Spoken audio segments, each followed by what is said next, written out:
This is RSBANDB Update, episode 564, recorded Thursday, April 28th, 2016, The River of Rares.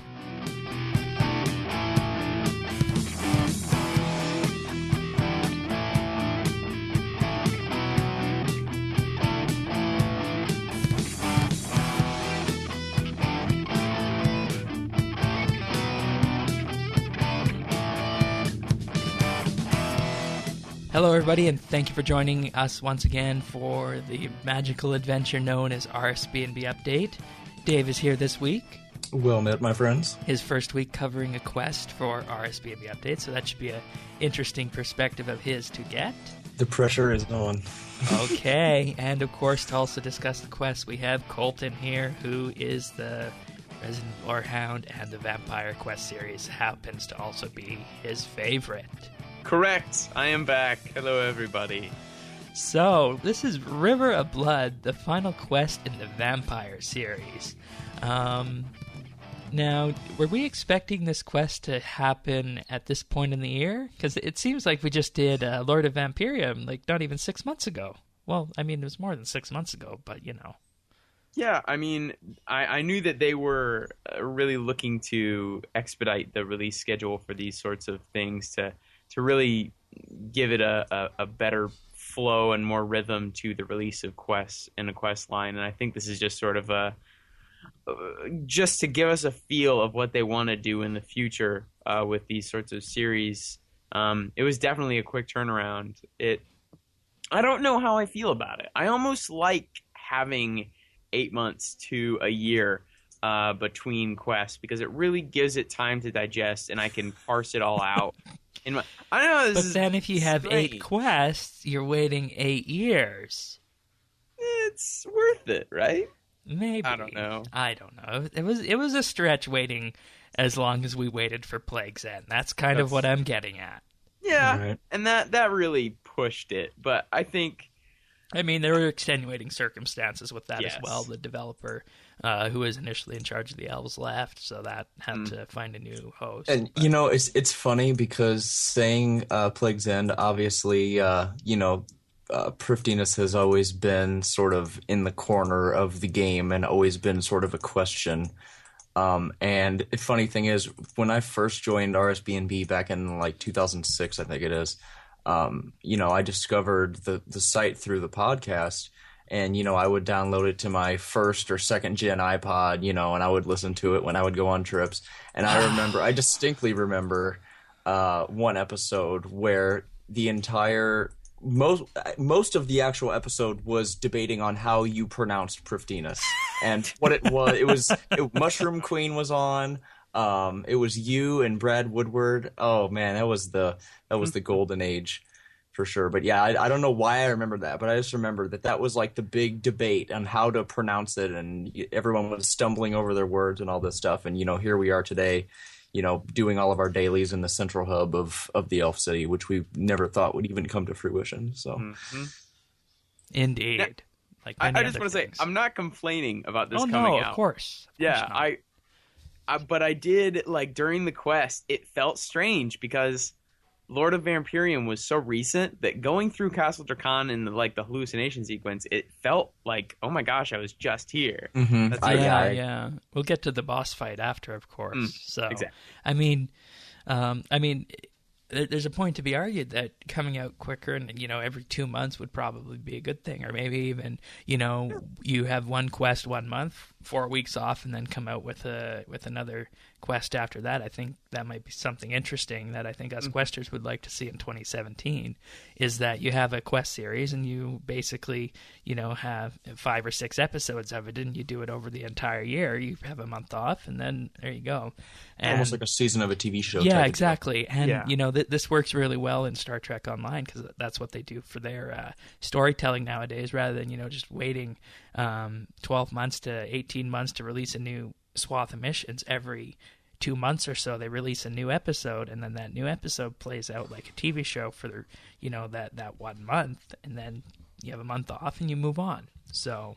Yeah, and I mean, as Colton was saying regarding, digesting the content, I think it would be able to allow the lore and sort of the storytelling to stay fresh in the player's mind, because if, to be completely honest, whenever I went on my questing spree, actually, last holiday season around November, I was just hammering them out. And, I didn't just power through all of them. I understood what was going on. But, I mean, having that big of a gap between stuff, you really don't know. Yeah, you almost exactly. need a previously seen on type of thing. So we actually do that in Clan Quest. I know when the Elven Quest came out, Plague's End, I know Sirion put together a history of the Elven quest line, and I think we have one for the Vampyres as well, and I think that would be a good thing to have in the show notes. So I'm going to see if I can find that later and then get the author's permission if I can post that with the notes, because I think that would just be a good thing to share out and about in general. So anyways, let's get on to this quest. River of Blood has some requirements, which include Defender of Varrock, All Fired Up, and the Lord of Vampyrium. Defender of Varrock, of course, you deal with the king and all his most recent endeavors in dealing with threats to the city. All Fired Up for the Beacon Network, and of course Lord of Vampyrium is obvious why you need that. You'll also need 80 Constitution and Herblore, 78 Attack Ranged Magic, and 76 Firemaking, 75 Fletching, and level 72 Mining to get started on this quest. Not too high for a Grandmaster quest, I don't think, though maybe our opinion is a bit warped given our questing experiences. Maybe so. I think it's about what can be expected. They don't like to go much above 80. Yeah, I mean, they you can't will do that soon, but yeah. Yeah, provided the content and pretty much what happened and what you had to do for the quest, I think it was pretty in line with the requirements for sure. Indeed. All right, so Colton, let's take it away. We start off talking with King Rold and Ian Isig in the Varrock Palace. What happens next? Yep, we start out there that's where we ended the previous quest, and I do believe we then head off. Oh, hang on. I got two things to say before we continue on. One, this quest takes place in the Fifth Age. Yes. So that's a stipulation you got to add to this entire quest line, because it's a lot of it is based upon the fact that the gods aren't around to take part in any of this dispute or have their say or exert their power over these proceedings. But so yeah, and it of course, second thing, massive spoilers coming ahead if you have not done this quest yet, so just be warned if you don't like that kind of thing. Back in the day, I got told to start saying that because I personally don't care about spoilers, but other people do. So let's go. All right, so after we talk to Roald and Ayanazig, we then go to Paterdomus, and we just have to prepare things for Ayanazig and I think it's Rovan who's there with him, Captain Rovan of the Varrock Guard, and we arm them with some nice silvery weapons and some steel, because that's all they need apparently, and we have to clear Paterdomus, which this was one of my issues with the quest. All right. There was no choice as to what we did, because my player alignment is somewhat. I have more Zamorakian sympathies than I do Saradominus sympathies. And so the fact that my character is told, now I guess I could put myself in the frame of mind that I am not yet the World Guardian, and I have not, in this hypothetical Fifth Age universe, well, it's not hypothetical, it's real. But in this Fifth Age universe, I've not yet experienced the gods, and I've not yet formed my own opinions. So I guess I could take it from that perspective. Okay, let's just go from Colton's perspective. Okay, but I just felt it was weird that, because normally they give you an option, like at least a dialogue option of, no, I don't really think that it would be a great idea. The only option we have to do is to go in there and kill everyone, and that's the only choice we have. There's no middle ground. We have to kill every single Zamorakian in there, or the quest does not continue. Right. And it felt kind of strange. I mean, I know that this whole quest line, it comes from a very Saradominist background, but it just kind of felt strange to me because I guess I'm used to the illusion of choice at this point. Did that bother anyone else? It didn't really bother me. But... No, it didn't bother me, and I mean, I figured it was appropriate given the circumstances of River Salve sort of being something that was highly associated with Saradomin, so it was kind of just clear out what's needed because obviously they don't belong here type deal.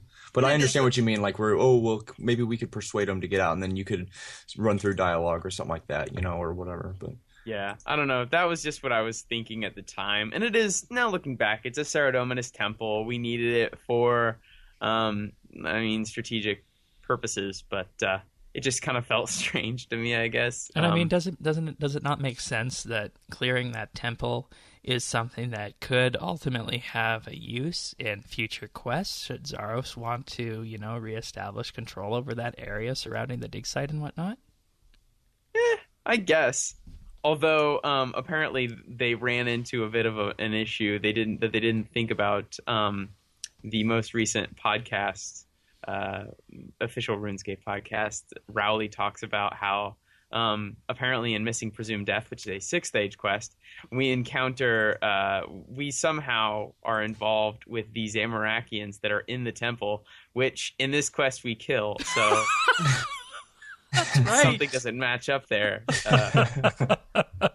So a little bit of fourth wall breaking there, but regardless, I mean, not many people are really going to care about that. I mean, you could go back and retcon that in Missing Presumed Death quite easily.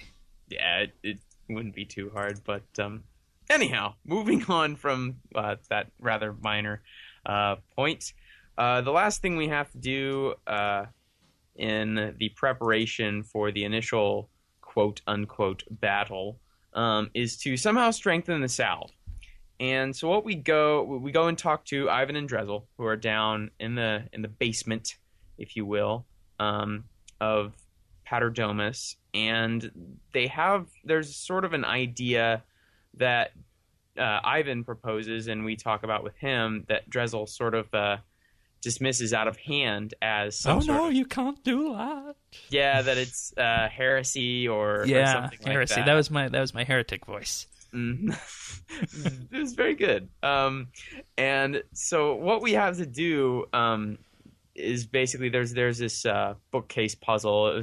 It's fairly simple, fairly straightforward if you were reading the dialogue. Yeah, basically it's you open one book and there's seven characters named, and each one is of course named after a day of the week in RuneScape. The 7 priestly warriors. Yeah, 7 priestly warriors, and then they're each associated with a city, and you pull the books in that order. Yeah. So yeah, you pull the books in order of the days of the week. One of the books that really amused me was Falador. Oh crud! Was it Falador Just a Model? Yeah, that's it. Yeah, that's a Monty Python and the Holy Grail reference for any of you out there. So that was nice. I liked that puzzle. Pretty straightforward and simple. But then from doing that puzzle, we get a book called Blood of the Covenant, which I believe tells the story of Evander Sirges. Right? Yes. Yeah, that's right. This is the one. Except it's only half the story. We get the other half later. We learn in the amount that we are given that he basically the ritual that was performed, because we don't really know much about what was done to the South in order to create this barrier that keeps out the vampires. But what we learned here is that it was some sort of blood ritual, which was somewhat Zamorakian in nature, and so that's why Drezel didn't like it. But it probably happened, and that was corroborated by what Evandus accounts, as he was one of the priestly 7 who they did the sealing of the South thing. Basically, we learned that he was the only one who survived from that ritual, and he originally stayed on the Misthalin side of the South, but because of something to do with the blessing that they laid on the salve and its effect on him and his involvement in the blood ritual. He basically succumbed to vampirism and had to go to the other side of the salve, and that's why we found his hidden tomb on the other side, hidden away from where the others are. Right. And now, what quest was that in? Was that in that was probably the second or the third quest, right? I want to say it was the third. Yeah. Was that Legacy of Sergei's? Yeah, there you go. That makes sense. Legacy of Sergei's, given that it's Ivandis Sergei's. So yeah, in that quest we find that, but we go over to the tomb to see what's in there and find out that he's actually not buried there. We pour some Guthix Balance potion on his tomb because there's a mysterious note that's left at the back of Blood of the Covenant saying something to the extent of what is it? Meet balance or apply balance and it will be revealed or something of that nature. Anyhow. Yeah. I just want to say two things with this. The first thing is, apply balance. Back in the olden days, you would have been left to figure out what the Guthix Balance Potion is. But if you look in the quest journal now, it tells you to put the Guthix Balance Potion it did? on the thing. Oh, yeah. Pretty sure. That's unfortunate. I like the little... okay. Well, that's... I feel like the quest journal is nice. It can sometimes give out a little too much information, in my opinion. Yeah, and I mean the main reason I use the quest journal is because I want to make sure that what I said and what I did was registered in the quest. I'm just paranoid that maybe something didn't work the way it was supposed to. Exactly, and that's what I usually do. I don't really want too many. Yeah. And the second thing is that for anyone who did the plushie hunt, you'll be seeing why doing that plushie hunt was useful, and that it reminds you of where all these places are in Mauritania, so you can easily remember this is how we get to Ivan's tomb, this is how we get to the mutated bloodvelds, this is how we get to the Dialt mine, and so on. Yes, that's true. I didn't think of it that way, but that really did help. So in Ivandis' tomb, we find a scroll case that contains a recipe and the remainder of the pages for Blood of the Covenant. And reading that, we find that basically what happened is that Ivandis, as he was going further and further into his vampirism, started basically losing himself in it until a woman named Yara sort of encountered him and tried to help him out.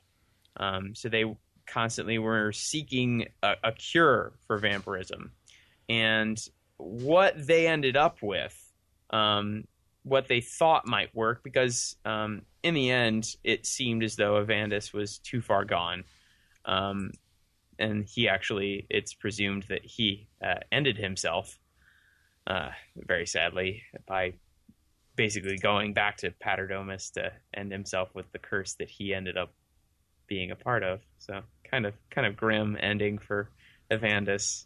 But anyhow, what we get from that is the Super Guthix Potion, which is basically, what was it, Blessed Silthrill Dust, some of Ivandis' serum, and something else. Was it the garlic? Blisterwood Ashes. Blisterwood Ashes, there you go. There we go. And so you make that up, and you toss it in the well, and that's when we have our first encounter with Venescula on the bridge of Paterdomus. Here we get a kind of a cool cutscene with, the Misthalin, the armies of Misthalin on one side, and the Vampyres and all those Mauritanian creatures on the other side, which takes advantage of NXT to its fullest. I was very impressed with that, just with the sprawling amount of figures that were viewable during that cutscene. I was like, wow, I can pretty much see into Canopus, and there's pretty much nothing but vampires. And apparently they could have done a little bit more especially with the the actual models of the NPCs that they put there, but they had to make it compatible for Java as well. Right. So they Yeah, couldn't and that's going make to be the it thing too going forward, awesome. and that's why if you're not using NXT and you have no performance issues with the NXT client, there's no reason not to be using NXT, because the more people we get to NXT, we can get more interesting things like this. But carry on. Agreed. But basically here, we go back and forth with her, and she ends up sending some vampire juvenites to attack. They turn feral, which is kind of bad for both sides, because if everyone goes across, then it's just going to be absolute chaos, because the feral vampires will attack each other. They won't really assemble much of a hierarchy that was assumed to have been, that would be set up once the virus crossed. So basically everyone would lose if they decided to cross at that point. And of course they're under control by no one at that point. Exactly. Venescula can no longer tell them what to do, and they're free to attack and feed off of whomever and whatever. So it's really good for nobody. But after we kill those, I think there was 3 of them. Yeah, I think so. 3 of them, yeah. And then all of a sudden, we are very abruptly interrupted by this large vampiric-looking creature with strangely stretched clothing on his body that looks somewhat familiar. We learned that this character is... Okay, how did you guys pronounce this? Is it weird or word? I said weird. Okay, it's weird, all right. How'd you say it, Dave? I saw it as word, but that's... yeah. I'll call it word because I don't like anyhow, we encounter this word, and it's really not happy. Clearly not very controllable. It attacks Drezel. The poor guy is very severely injured, appears to be poisoned, and then seeks to attack Ivan and the character. We basically go through a mini-boss battle here. Sort of a simplified version of what we find later. We take him down, and right at the end of this, we get the reveal that I knew was coming, and I think I called this... You called this on the last quest, but before we Yes. do that, I just want to say that this was a point in which lag got me. Oh, yeah? Yeah, with the little sonic attack thing. Oh, yeah. Just once, though. After that, it was A-okay. Huh. I never got... for some reason, he never triggered the sonic attack when I did the first battle. I mean, it was only... Like, here's what happened. I was there. I was, dodging the red pools of blood, as you do. And then I see that the sonic attack is coming. I click to move back, and next thing I know, I got 1 life point, and then, I'm dead. So, I mean, I don't know if it was lag on my end or client end or something didn't render right, but that just happened once. So that's basically what you got to watch for at that phase. And I'll just say that if you appear to be doing no damage to it, be sure to swap to your Blisterwood weapon or Sun Spear or something that can deal damage to it. Yeah, you need to have a vampire fighting weapon equipped in order to fight the word. So basically, we get Eferite, who just pops onto the scene out of nowhere. Here, I'm gonna say here, this is another. It felt really inorganic, her introduction, in my opinion. I feel like they could have had her come in at a time that it just felt almost Deus Ex. It was just like, oh, look, it's Queen Eferite, right when we need her. Well, I mean, you were at the brink of killing her son in vampire form, so... Which we didn't really know at the time, but yeah, I mean, that's true.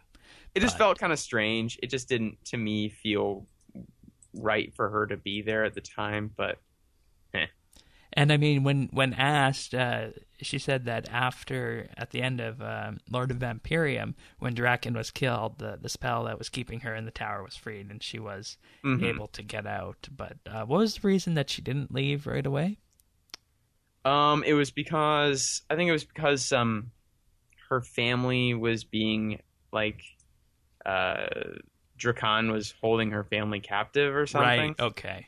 I mean, Acertes, she assumed was still alive, but Acertes turned into we now have it confirmed that Acertes was in fact Vanstrom. Yep. So he was transformed into Vanstrom Klaus, and obviously we killed him. And Sophalon was no longer under their control or anything like that. But she feared for the lives of those she loved. That's why she allowed herself to remain in captivity for as long as she did. Oh, I wish I went on the test server back in August when they had the test server enabled where you could play through all these quests. Because you remember they did that, right? They enabled the ability to play through all these on the beta server. When was that? That was in August, the month before the quest came out, before Lord of Vampyrium. Man, so, I wish it... I mean, if we would have known it was going to be this close and we were going to be ending it, I don't know. That would have been perfect time to replay everything. I'm really tempted to do an Iron Man for quests, just for the heck of it. Just because I want to do That's a tall order. That's an aside, but who knows? Maybe in the future. All right. Anyhow, so a Faraday shows up. We are shocked that she is there because obviously we didn't know she was alive, except for the obvious hints that were dropped in the previous quest. But basically, she shoos off Venescula and the Word, and but unfortunately, Drezel, our friend who we've helped for years and years from Priest in Peril? Yeah, there we go.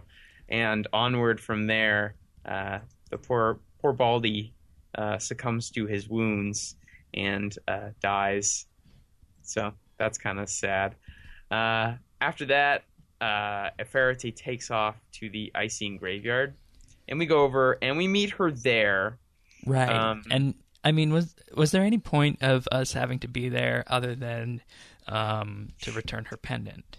I was about to say, to get the amulet, that's about it. Yeah. And she, I don't know, it was funny to me because she's standing literally 10 yards away. Go grab this for me. There. Yeah, how about you go get it? You've got wings, lady. Come on. She said that. I was like, oh man, I'm going to have to go through the entire of Myroditch. Yes, that's the same thing I thought as well. But and then I was like, okay, it's like, I'm just going to, click around. It's like, okay, it's done. Hard. We're moving on. Yeah, that felt, I don't know, to me it was just kind of funny. But anyhow, you go there, talk with her, and basically you both kind of come to the conclusion that Sophalon most likely is not dead and is in fact the Word that was attacking them, because a combination of the fact that he had the pendant and he wouldn't have been affected by it had he been wearing the pendant, and if he took it off, was he a willing participant, and how did the pendant get back there if he's dead? So the assumption is that he is the Word. We also hear reforge the Sun Spear as it is to be, with the help of the Wolfbane dagger, which I thought was kind of nice. Yeah, it combines both, and the Wolfbane dagger was the first thing he got in Priest in Peril. So exactly. So that was kind of nice to see that kind of come full circle. And it's a tribrid weapon, which was really interesting to me, being both a spear, a javelin, and a staff. I only did melee, but yeah, we'll talk about that after and the implications of that. So we reforged the Sun Spear, and basically what we resolved to do is to go to Myroditch laboratory, forgive me, to seek out something that must have been hidden from us initially, some secret to reverse vampirism that must have been found down there. So we go down there, and there's Sarius Guile, she's sort of waiting for us. She was the one who brought Venescula to the base initially. She was one of the few who did not have to go with us into the castle and meet her inevitable demise. So basically we talked to her and find out that her father basically spent his whole life researching and covertly searching for the cure to vampirism. And we go and look for his hidden notes, which are hidden in the mutated blood velvet room. And hidden in plain sight, because your character says, "Oh, I was here, way back when, and I found this book, but it was gibberish. It didn't mean anything to me." And she's like, "Yeah, that's probably it. It's hidden in plain sight. So now you're able to translate it." And of course, this is what I was also mentioning. This is another area that you pass through in the plushie hunt. Yeah, precisely. The same exact. Well, not the same exact room. You pass through that room. Yeah. But regardless. It's near it. So. And so we find, I think it's Blood of the Hybrid is that book that we find. Basically read it, and what it talks about is the Super Guthix potion that we forged earlier was on the right track. But what we really needed was refined Dayalt, which Dayalt, or for those of you out there who don't know, has sort of been a mystery to especially the lore community for quite a while, because it was it was ore that was exposed to the Stone of Jazz at one point and has had quote unquote mysterious properties to it, and now we learned that it's a key ingredient to reversing. It's the change agent, the catalyst. Precisely. So basically what we do, we need the refined Dayalt and the serum from Avandis that we got earlier, and we need the blood of the hybrid, which It just so happens we know the perfect hybrid and now. The reason for that is because Icene blood is too pure, and human blood is, what was the word they used? Something to the effect of malleable. Yeah, that's right. Okay, that's what I wanted to use. Yeah. So you had to get a hybrid, and then of course you don't want pure vampire blood either. So no. So Sophalon is our perfect mix, and so to get the refined Dayalt first, we go down to the Dayalt mines, which again is another location of one of the plushies. Right, and now there's an interesting thing here also. You need to have your Darkmire outfit. Yes. Highly recommended, because if you don't, it's going to involve a lot more ducking around than you absolutely want to do. So, did you try it without? Well, no, I just automatically assumed, because after the quest I went to try and go up to the tower again, and I didn't have the Darkmire outfit with that time, and I just drew every vampire's attention to me that was within map square range. So you definitely want the Darkmire outfit. Interesting. Anyhow. So yeah, you should wear that. Go down there, talk to one of the guards, and you'll fill up and push one of the carts to the refinery, where you find 5 random prisoners. I don't know. I felt this was kind of strange.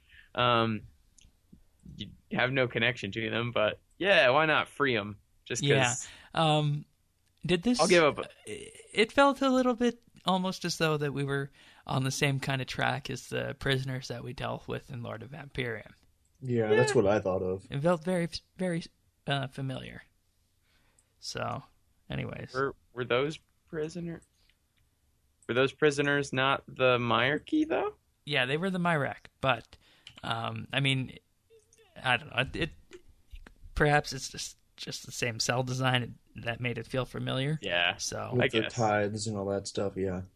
Yeah, and that brings us to the refinery puzzle, which, I mean, it was basically a dumbed down version of the blood tithe puzzle that we got from Lord of Vampyrium. It was it was so funny because all you had to do was tell them one thing, and they're like, "Oh, okay, that's how I should feel."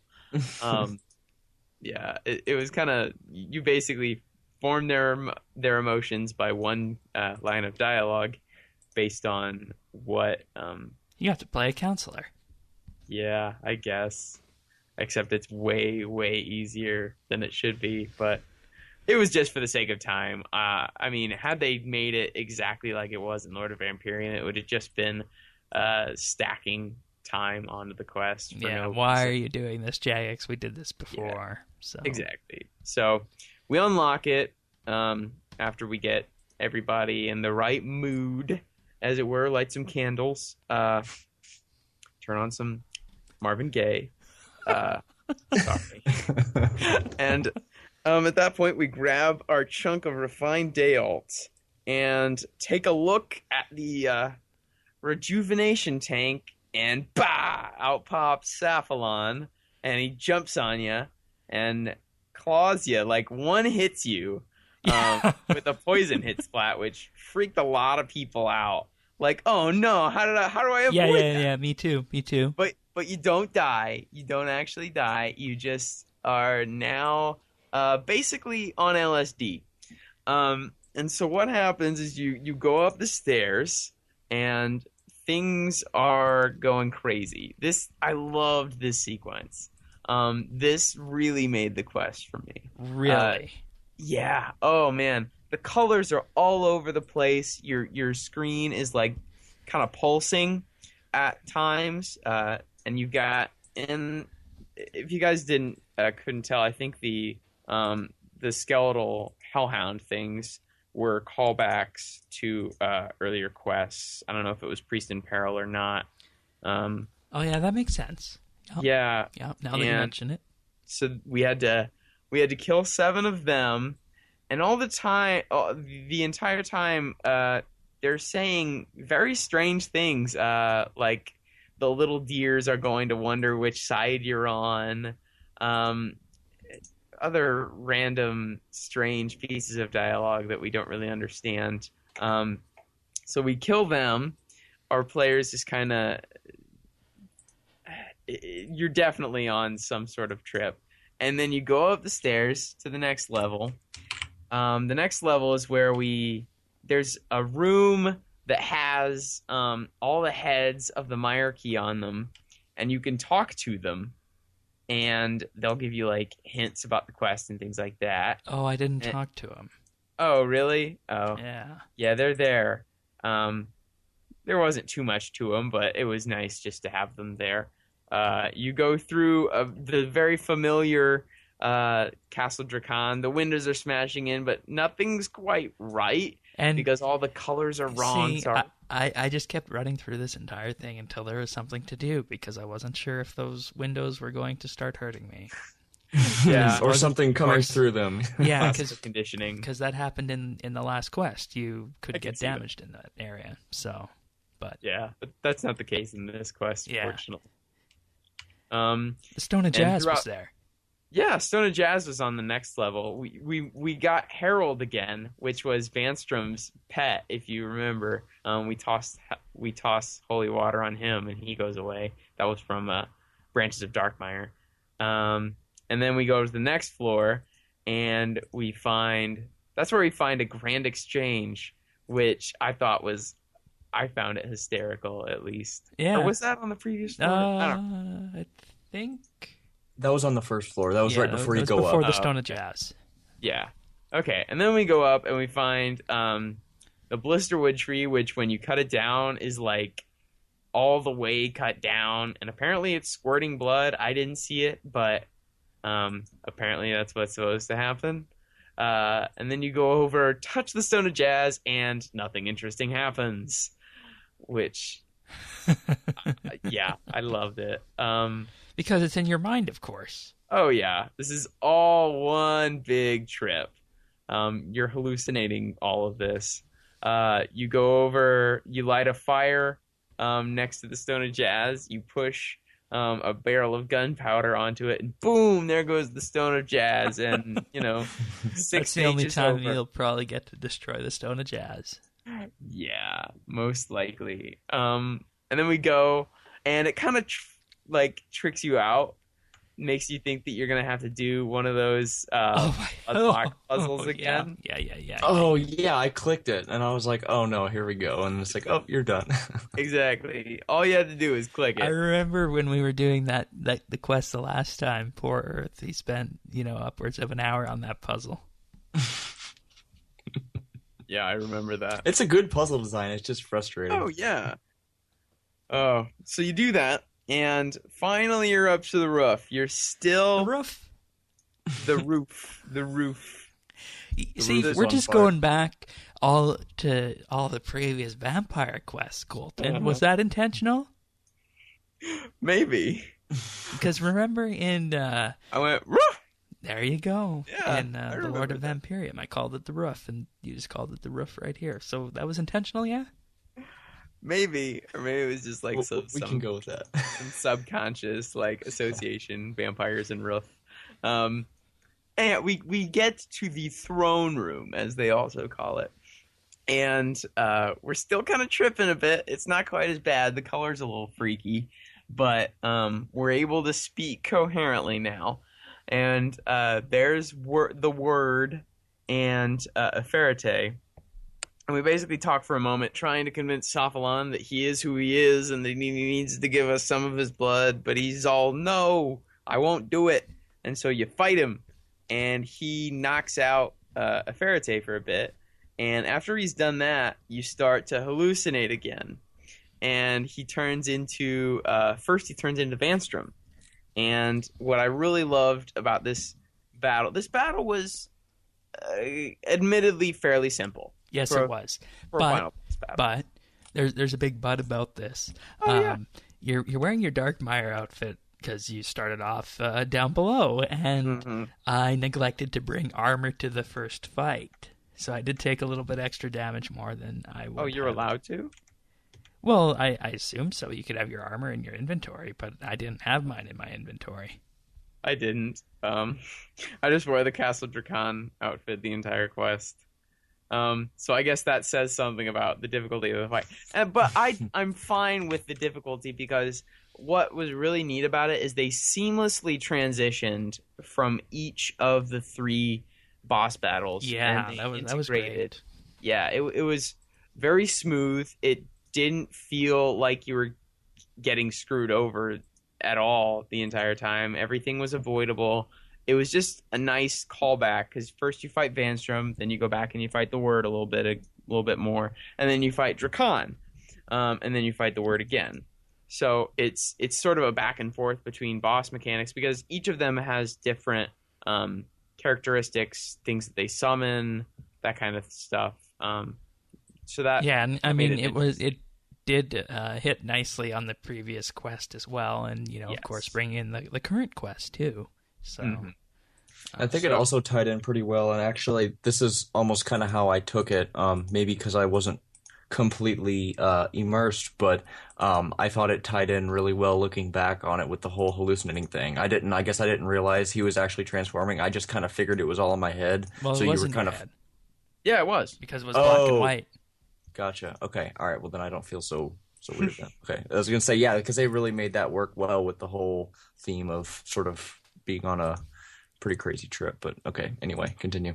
Yeah, exactly. You're hallucinating so well that you assume that the boss mechanics have changed. But that's how deep of an acid trip you're on. So we defeat him, and he sort of calms down a bit and is willing to give us some of his hybrid blood. Luckily, he had a vial on hand to give us. Never mind, that was supposed to be a joke. He just hands us a vial. Oh, okay. Of blood. He had a. And it's also worth noting that the boss fight mechanics are the same that you have found on the bridge, from the sonic wave to the blood puddles. Yeah, when you're fighting the Word, it's the same, except it just throws in the Vanstrom and the Dracan. Yeah, there wasn't anything else special about Vanstrom and Draken either, was there? No, not really. It was just what they do in their respective quests, which I felt was totally fine. Yeah. It helped tie those last 3 quests especially together because those 3 quests really stand out I mean, for being in sort of a different age of RuneScape and a different questing age. Yeah, and I mean, it's unfortunate I don't remember fighting Vanstrom the first time. So, Oh, really? Yeah. But, I mean, I do remember the Draken fight, because that was just last summer, so... But, Oh, gotcha. Have you not fought him in Dominion Tower, then? no, I haven't done Dominion Tower yet. Okay, you'll find him there. Vanstrom is very much there. So he gives us the blood, and on the spot, we mix up the Extreme Guthix Balance Potion. And Safalon takes a little sippy sip, and he's starting to feel a little better. Ferrite takes him off so that he can let his mind rest for a little while and sort of regain a modicum of control over himself. And then we go back to Paterdomus, give the potion to, or at least show the potion to Ivan. He's like, yeah, man, put it in that well, baby. And you dump it out and boom, stuff's going crazy. It's nuts. You're just sitting there like letting it all soak you. Your character's just bathing in it all. It's that was very neat moment. from the graphical perspective as well. Yeah. About that. So yeah, the particle effects on that cutscene were I thought it was pretty cool. Yeah. So where did Aferity take Saflan? Do we know that? Where they went? I can't remember. I don't know if they went anywhere. They may have stayed there and we just left. Okay. Because I think... Yeah, I don't really know if it's said. I can't remember at this point. But they show up just a second later. Because after we poured the Extreme Guthix Balance Potion into the well, we get our last encounter with Vanescula. And she basically rocks up to the bridge again, saying that she's going to come over, and saying that the Juvenates were weak, and that the Firewatch will surely stand up to the seal of the barrier that has been laid on the south. She sends them over, and poof, they turn into humans. Surprise, surprise, they were humans all along that had been turned into vampires. So, and just a little Easter egg, these were actually 4 of the Bergdarat citizens that went missing right before Lord of Vampyrium. Oh. Yeah, last year. How did they go missing? They went... It was just sort of to hype up the quest throughout Bergdarat. I think it was like the month or a couple months before the release of the quest. They kept like taking NPCs from Bergdarat and just taking them out of Bergdarat and putting up like missing posters all over Bergdarat, making it seem like they had been stolen by the Firewatch or something like that. And it turns out that they had, and were turned into vampires, and were then transformed back. Wow, that's really neat. Yeah, so kind of came full circle with that one too, which was nice. Obviously, Vanescula is not too pleased with this. I think at this point, Safalon arrives, correct? Yes. Yeah, and he shows up, and he's initially still in his previous word form, but as soon as he gets onto the bridge, he reverts to his Safalani appearance, and we all talk diplomacy between sort of Aonazig, Ivan, Nefertiti, Vanescula, Safalon, and us. We sort of decide that the best idea is to sort of is to call a truce, really, which again could be seen as anticlimactic, but I digress. And the last thing we get is Vanescula telling us a little story about when House Drakan was vying for power with other vampiric houses, and I believe it was House Jovkai who had defeated them, and they basically made them strangers in their own house, and she decided that her retribution would be to slowly wash the house, the leader of the house, his cup in poison. And she basically says, I'm going to do that to you. if you mess with me, Oh, so I don't. love this part. Yeah, you wanna go on about that? Or? No, I just I just found that very ominous and something that is a excellent thing to happen in that kind of situation from a narrative perspective, and I don't know, I just really like the character for doing that. Yeah, it was definitely something that was like, oh man, she means it, and anyone who knows me will know why I like that. Uh-huh. Very true. So she leaves us with that parting thought. And we go talk to King Roald, and quest complete. Everything is happy again. Hooray. And we get the impression that it's a fragile truce. Yeah. So, I mean, it definitely does leave things open for the Sixth Age. So the vampires are not done with. I think that they dealt with this in as best way they could. Yeah.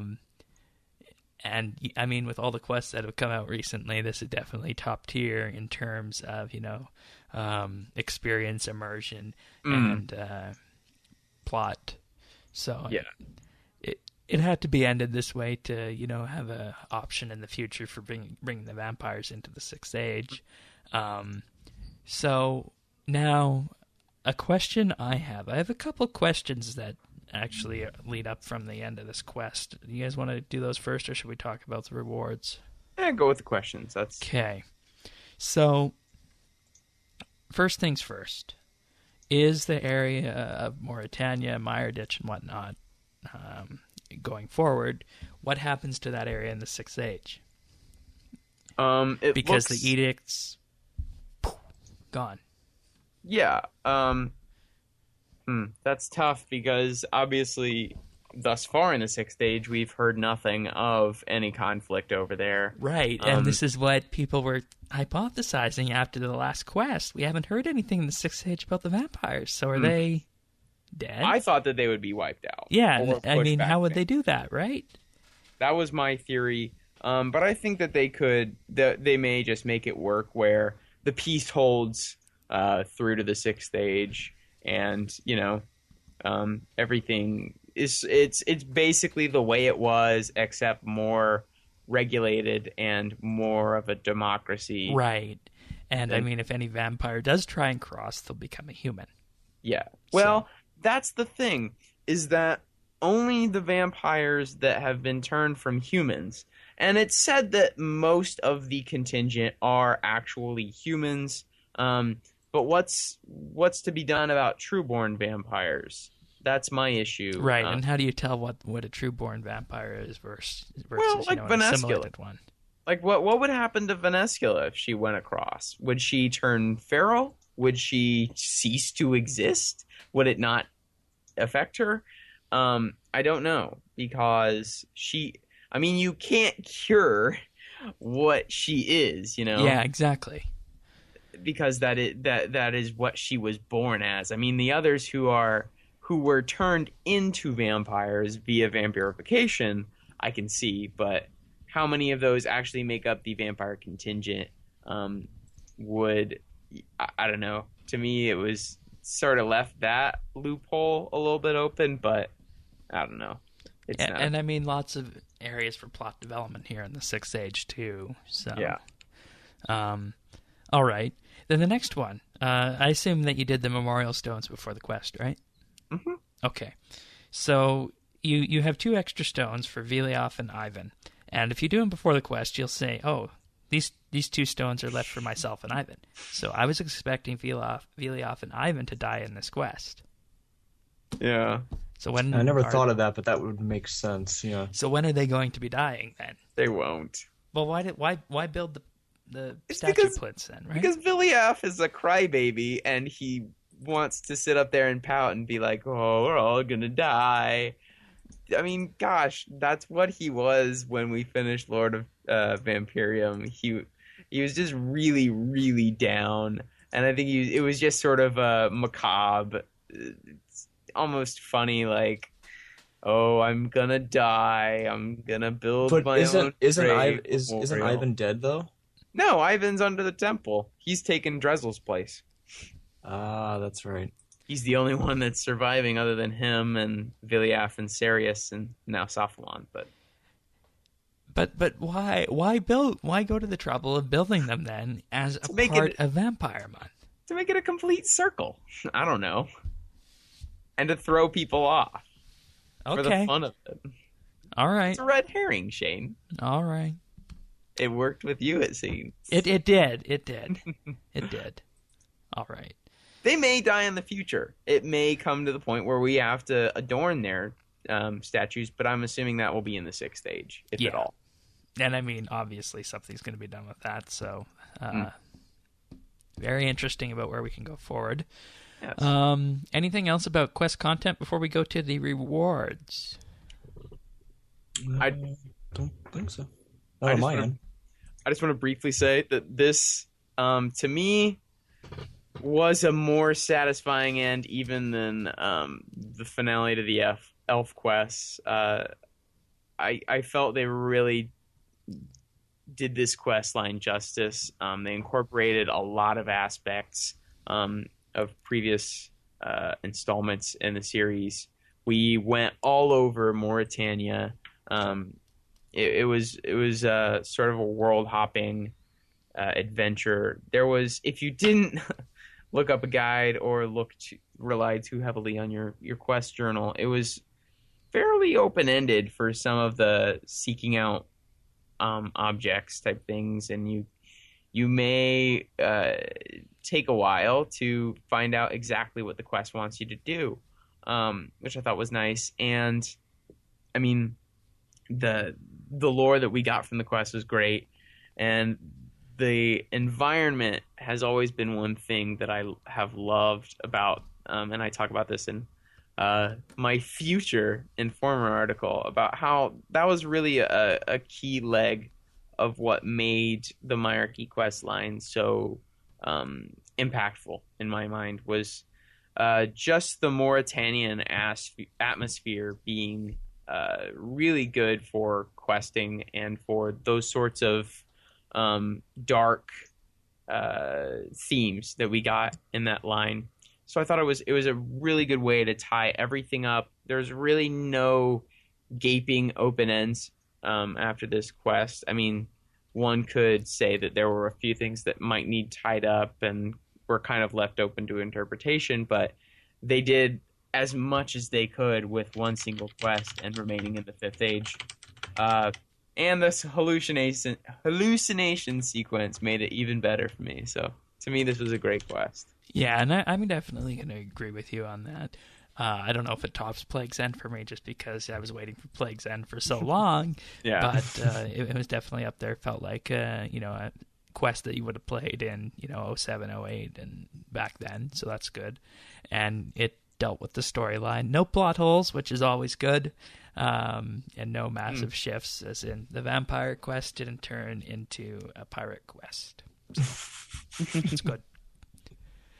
Reward-wise, we got 3 quest points, which I think is fair given the fact it's Grandmaster and focusing in on ending a storyline that's been long existing in game. So I'm happy with that. You also get 50,000 fire-making, fletching, and mining XP, as well as 75,000 herb lore XP. And you also get a Tomb of Experience that allows you to get 75,000 experience in 3 different skills for, a total of 225,000. All that went into dungeoneering for me. So, yeah.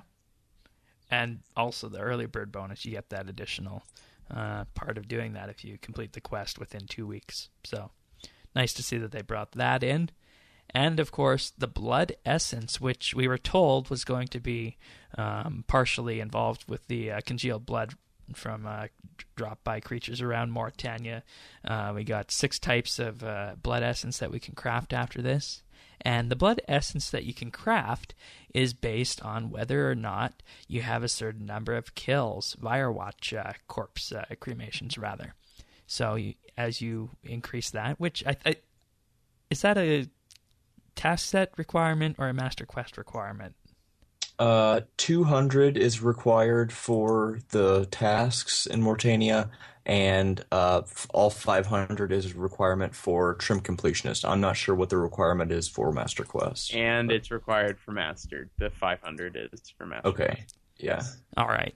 So then, of course, you can make the various different blood essences based on the amount of Firewatch corpse cremations you have. So, for example, the first one is the Aegis blood essence, which, as the name suggests, when activated, the next hit within 20 seconds will be reduced by 50% to a maximum of 50 and a maximum of 250. Hits below 50 will not trigger the effect.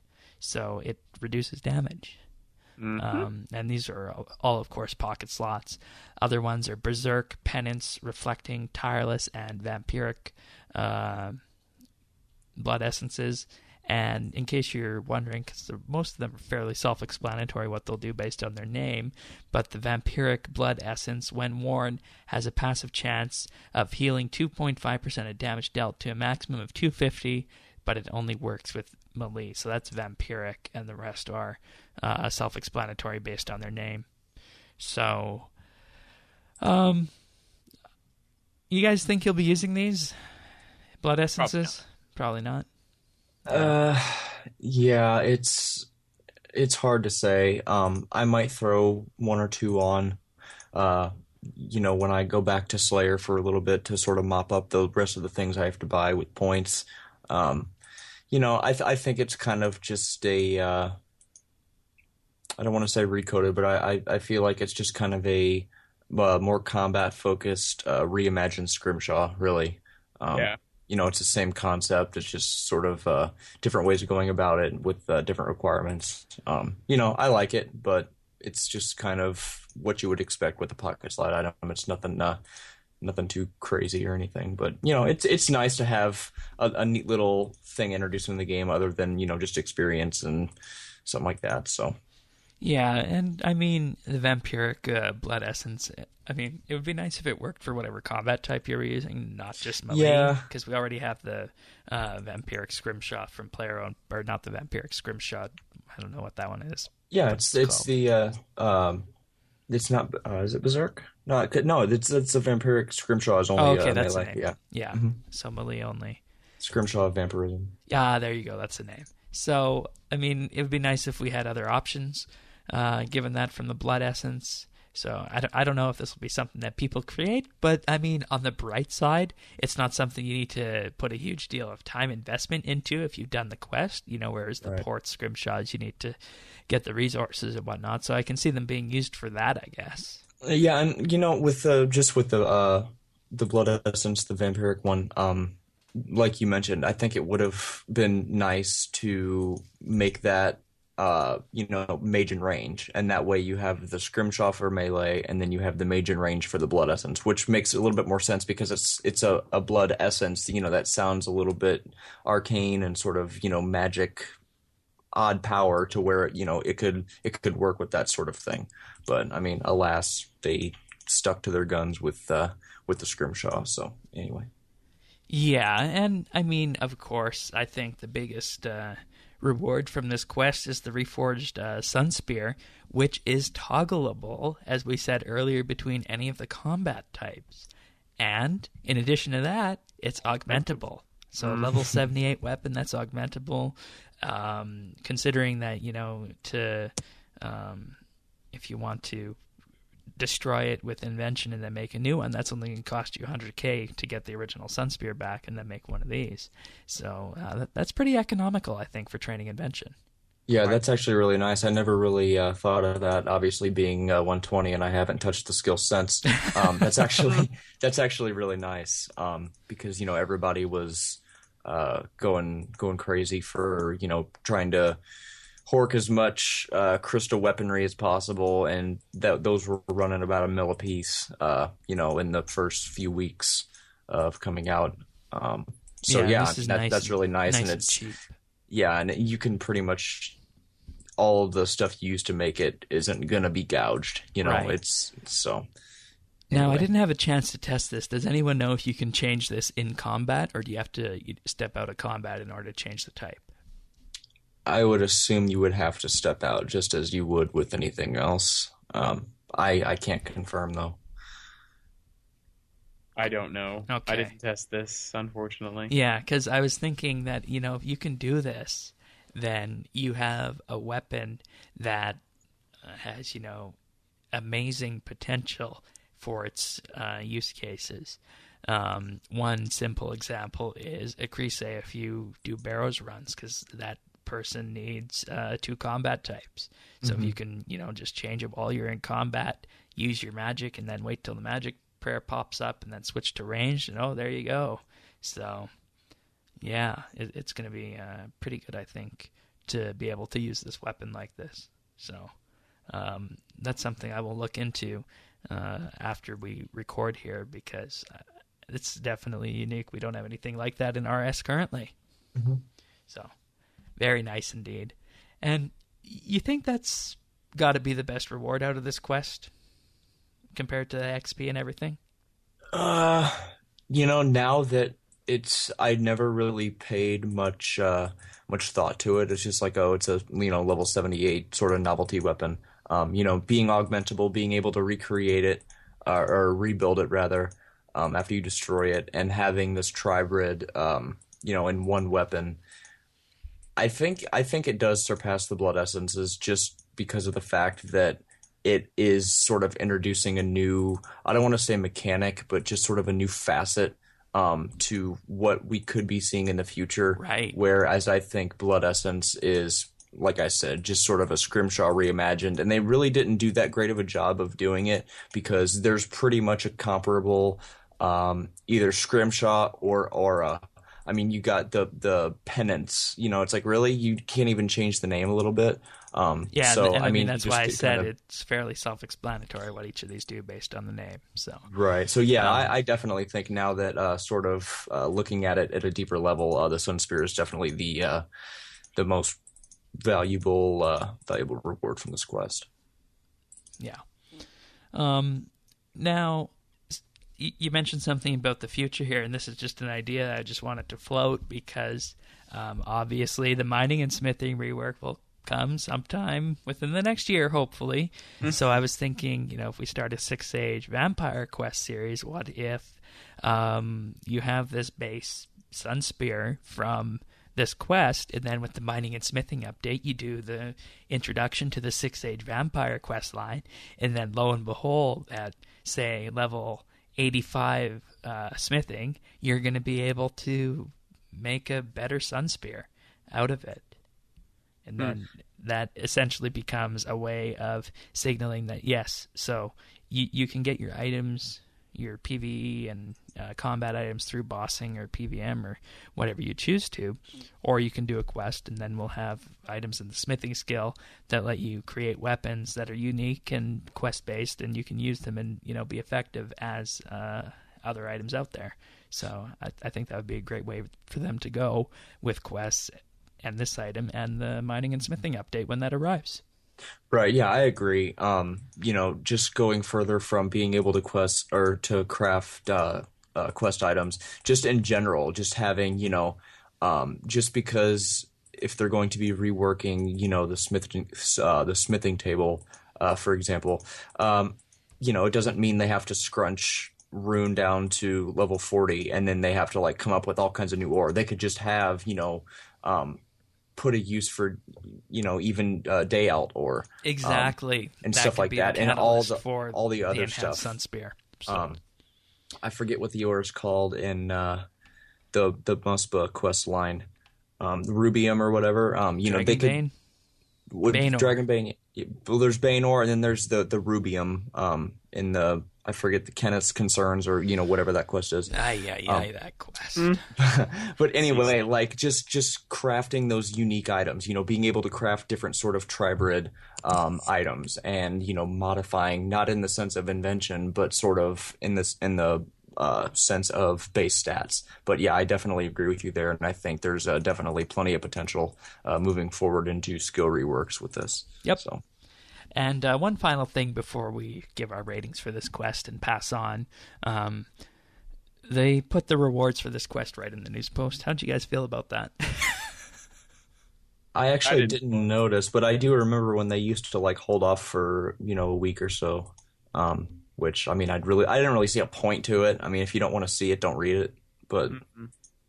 I don't know. It's not like a spoiler. I mean, it's like, Yeah, and, I can tell with the early bird bonus and all this stuff, they really just want people to do it. So I feel like their outlook is, hey, look, this is what you get if you do it. So go do it. I mean, yeah, they sort of do exactly. that. So. And I mean, that's good to a point to get people to do quests, but I don't want it to become a point where people are just doing quests for rewards. That's what Right. worried me about putting in a news post like this. Mm. Anyways, rating out of 5. So, Colton, what do you give this quest? I'm gonna stick with what I did in my article, except made the scale 4.5. Alrighty. Dave? I'll go with a 4. Not being a quest aficionado, I really enjoyed the storytelling and the different elements of graphics and cutscenes, and the ending could have been better. Looking back at it, I really, I guess it didn't feel as much of a Grandmaster quest with all the ones I've done. But it was still a great quest and a nice little wrap up to the 5th Age Vampire quest line. So I'm going to stick with a 4. All right, I'm going to go for 4.5 just because it's so hard for me to give 5s to quests. Last quest I gave a 5 was Plague's End. So Well deserved, though. Well deserved. yeah, and I mean, I think this one would have been a 5 for me. I don't know what would have pushed it over the edge.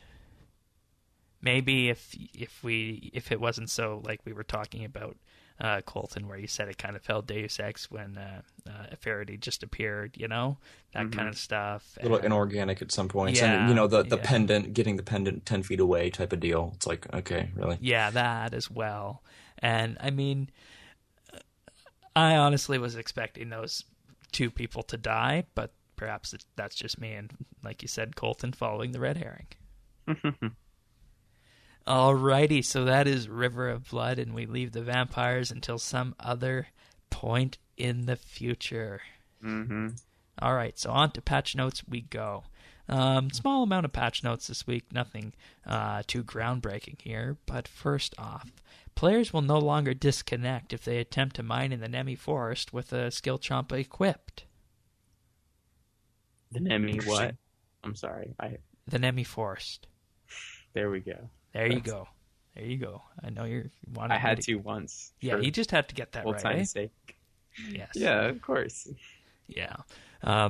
But interesting that skill champas can still break things like that, and I wonder how long this existed for, seeing as the Nemi Forest has been out since last summer. Because not many people use them. Yeah, and I mean, I wanted to see when they added the daily farming challenges to the Nemi Forest, what they were all about, and I mean, they just take so long to do there. So, I don't know. It doesn't feel like something that you do more than once, even though I initially applauded the idea when it first came out. Now, here's something that might be a number of years too late and probably not have any Just effect. a little. Added a new bank chest to the blast furnace. This is kind of like Yes! increasing the log count on, what is it called? The shade burning to 30,000. Like, Yeah. it's kind of too late. Fuck. Like, that's not going to bring people back to the game.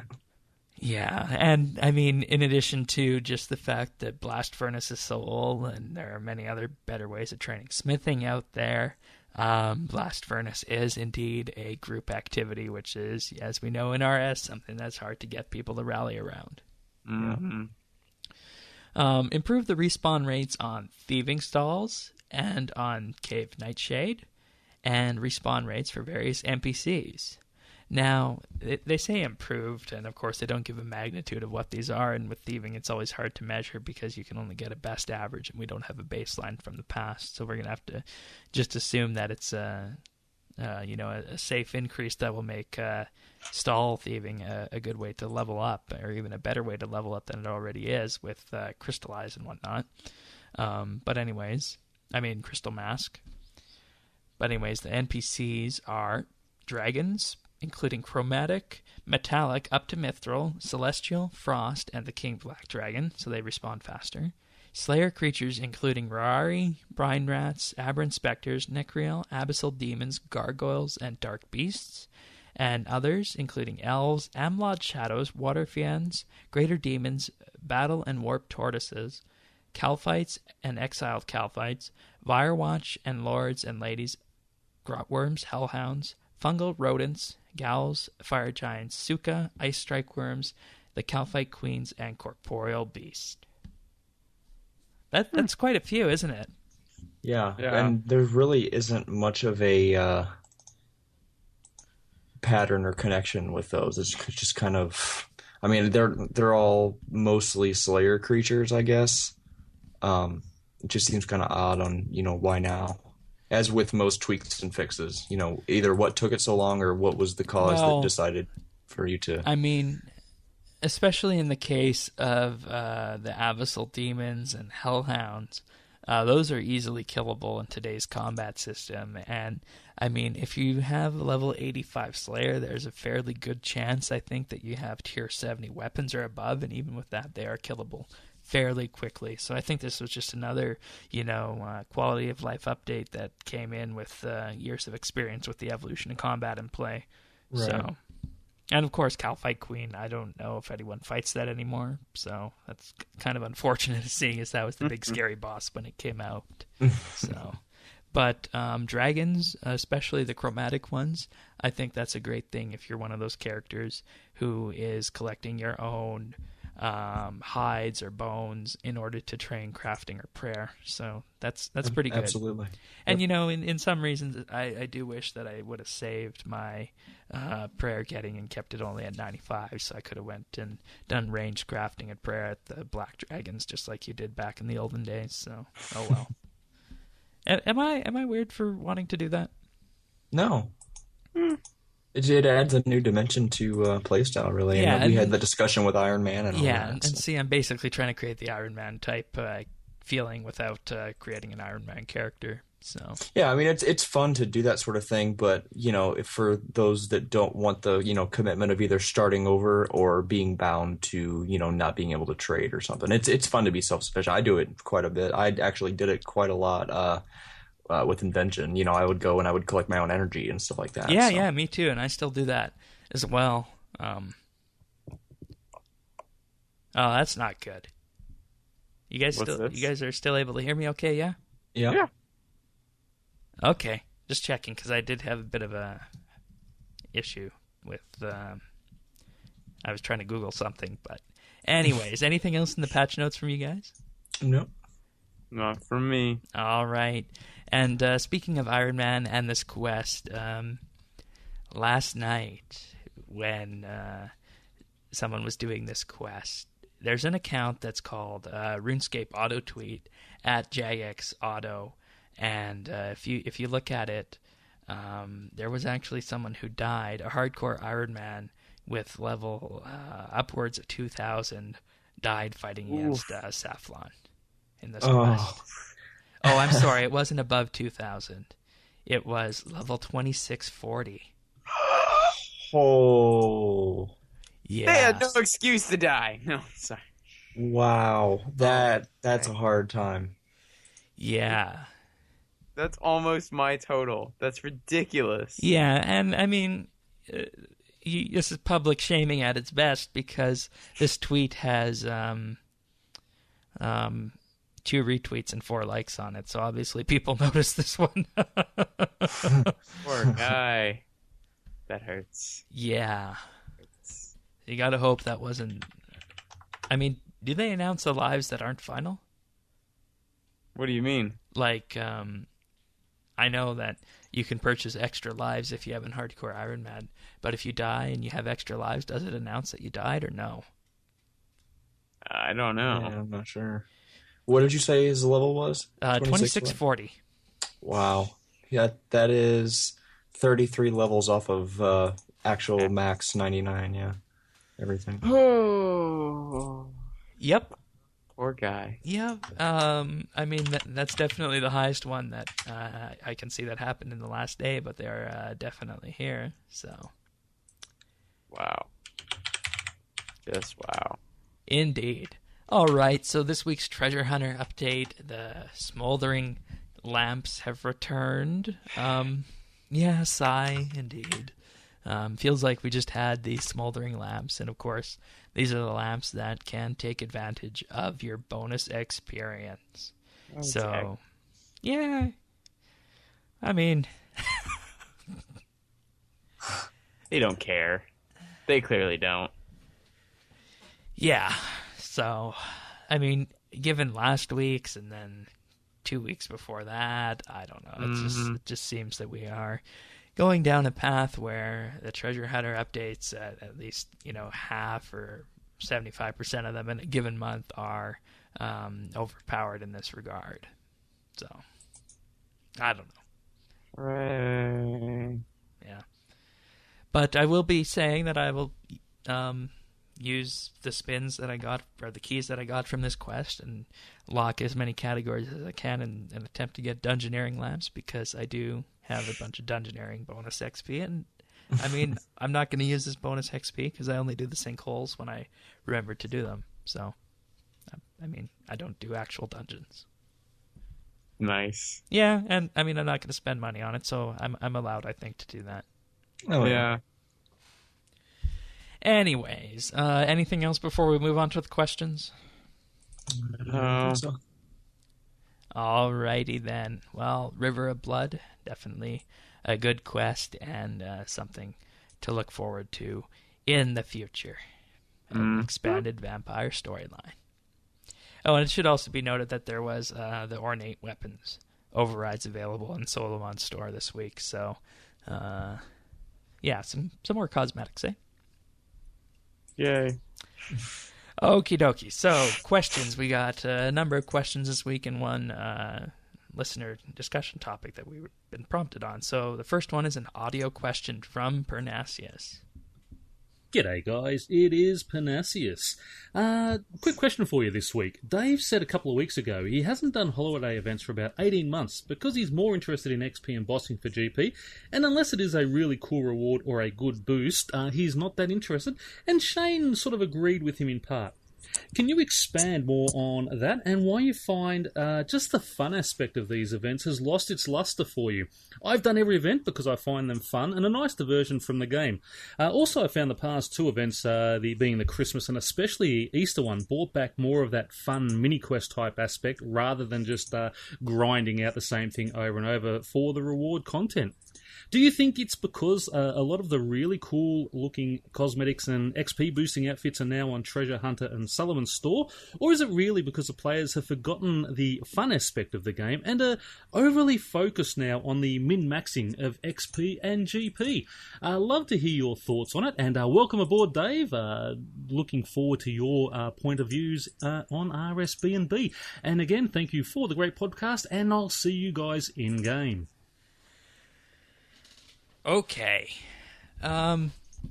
So before we get too far down this path, I want to say that the Christmas 2014 event was a favorite of mine, and I think probably the best Christmas event since the 06 Falador Tree Drainer Christmas event. That's where I stand on that, and I think we also said on that podcast that the 2014 Halloween event in which we were in the mansion was also a good one as well. At least that's the way I see things. I'm not sure about you guys. No, yeah, I agree. And in all honesty, I guess I'll just sort of kick this off. They've always really been good. I really have done them all up until 18 months or so ago. But to cut to the chase, yes, I do agree that a lot of the cosmetic overrides and all that stuff, they're filtering that more into Treasure Hunter and the microtransactions, which, I mean, it is what it is. As far as you mentioning if players are losing sight of, the fun aspect of the game, I will say probably one of the main reasons of why I sort of stopped doing it is because,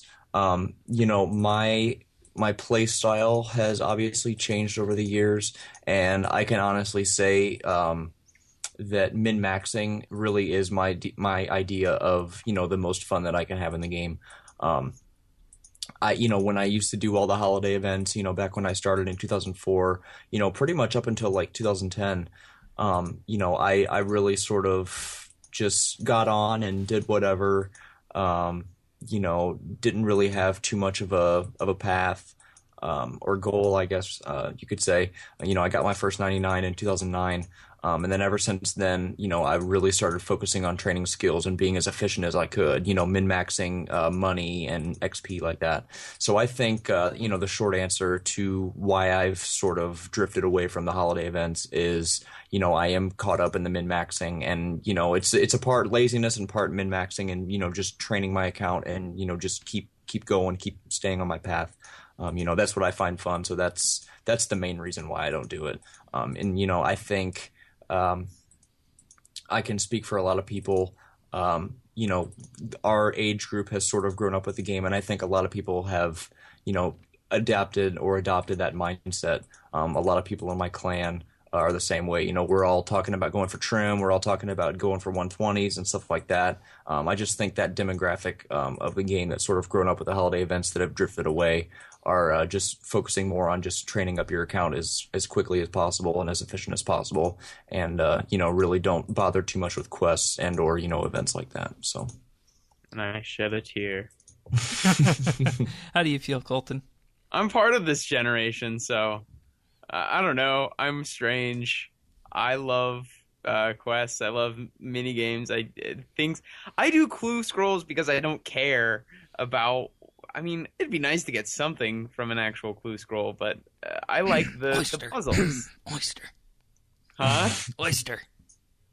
Moister. Oyster. Oh, yeah, I know. Well, we don't have to talk about that. Okay. If you want to, I can. No. Anyhow, but I and it really is just a matter of different play styles. Everyone has just a different way of playing the game. I personally, I guess I like an older style type playing. I don't know. I love the events because it kind of takes me out of my normal routine and it gets me doing something else. I like what unique content they can come up with holiday events. It's interesting. So personally, I love them. I feel like I'm behind the times because everyone else is so fast and all their XP. Well, and I mean that is unfortunately the way the game goes, and I mean the Rune Metrics launch kind of solidified that. But for me, I don't have a problem with the holiday events per se. I just have found the last two of them, the Christmas one and the Easter one, really annoying. The Easter one because I just found that song based on the Charlie and the Chocolate Factory song very cringeworthy. Yeah. I mean, the lyrics were hysterical, but I just found it cringeworthy. And like I said during that episode, maybe it's because I hated that movie. Maybe.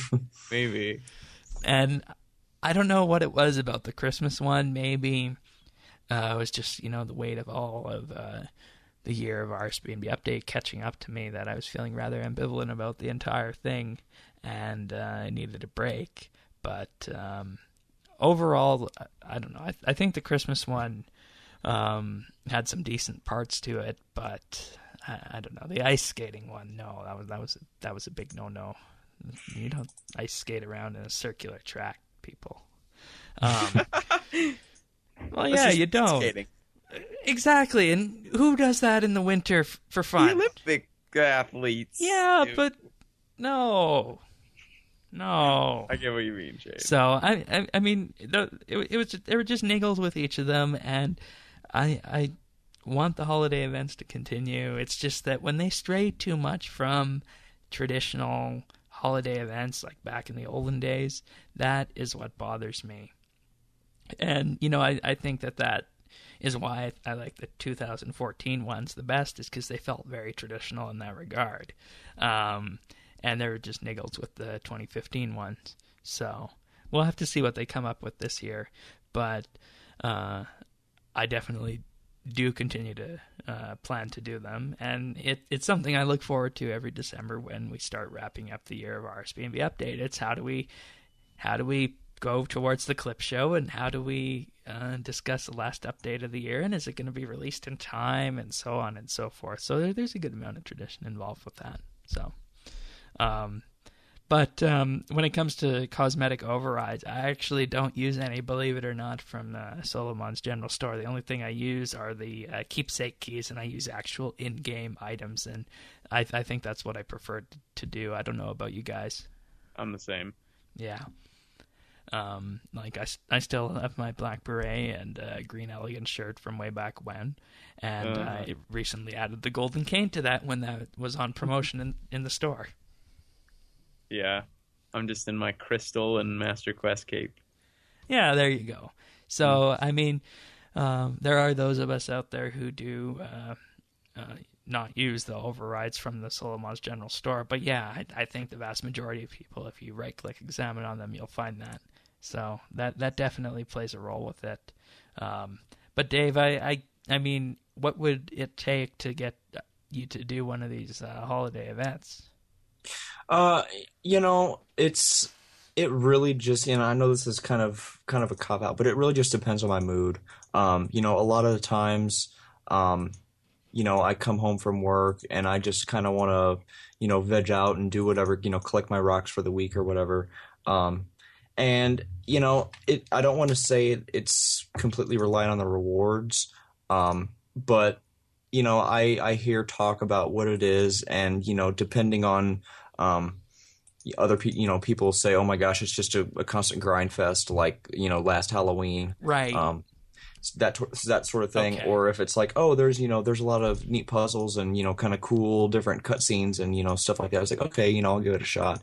Other than just being a bunch of invention materials that I, had already had 120 at the time, I didn't really see a need to go do a bunch of puzzles for something that, I'm literally not going to have a use for.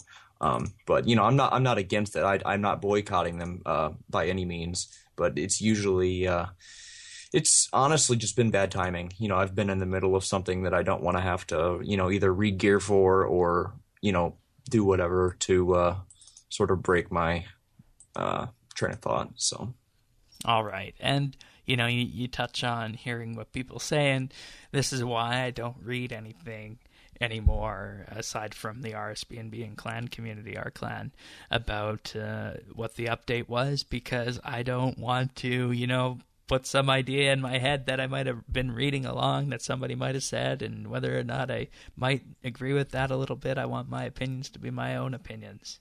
So right. That's one definite thing that I think you can do if you feel that, other people are saying things about certain updates is, I just tune everything out, because I know there have been updates that have come out that people said were absolute trash, but they're not.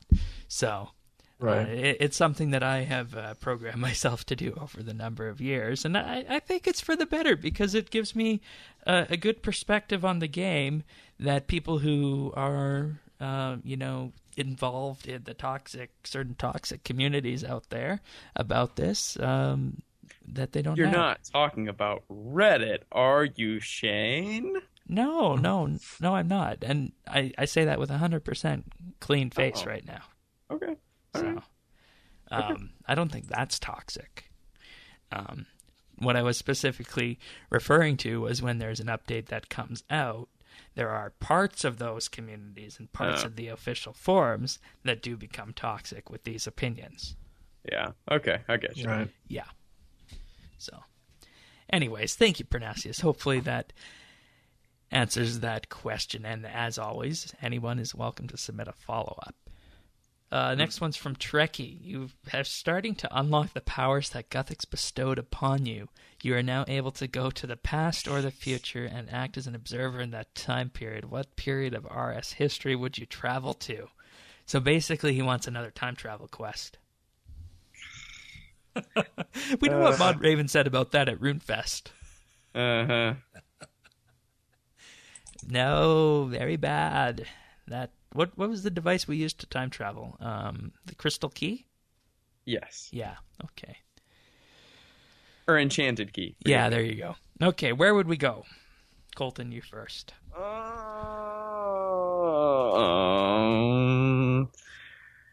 The year is 169 of the Fifth Age, and I stopped Sliske. There we go. Okay. No, I don't know. I wouldn't stop the assassination. What would I do?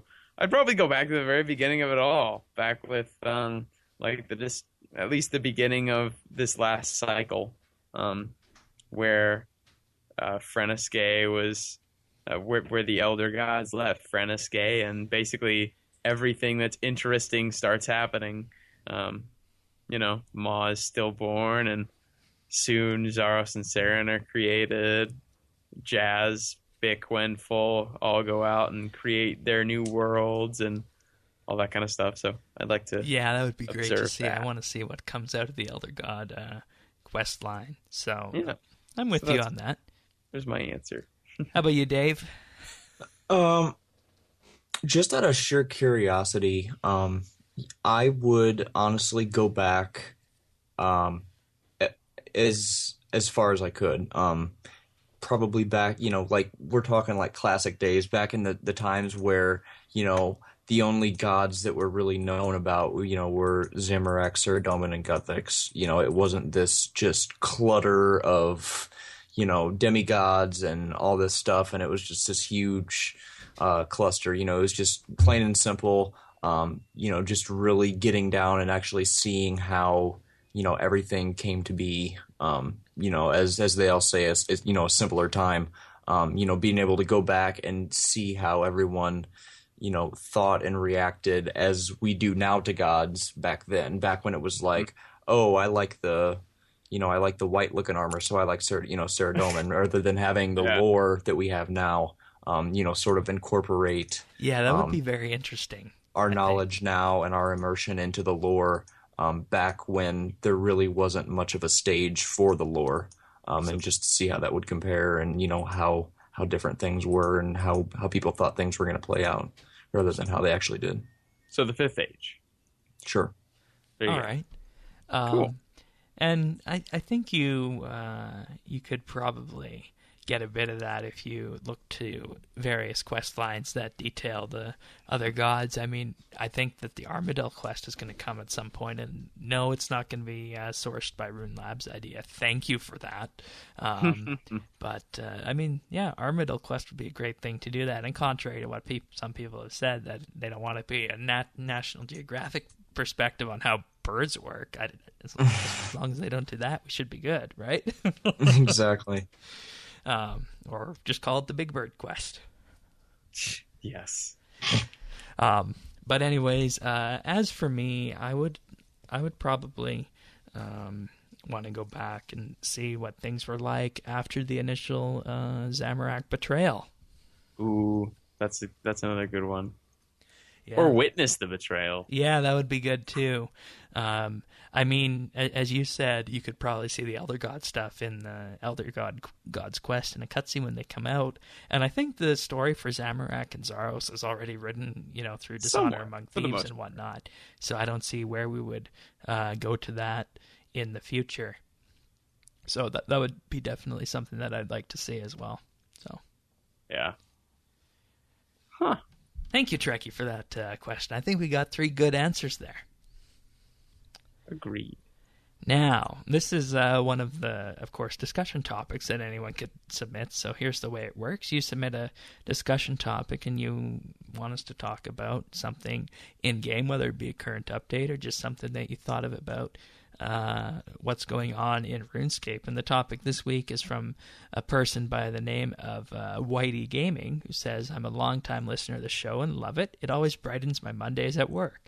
Anyways, I got a discussion topic for you guys this week. Discontinued rares like pea-hats and Halloween masks. Just interested to know what your thoughts are on these items and their current state in-game.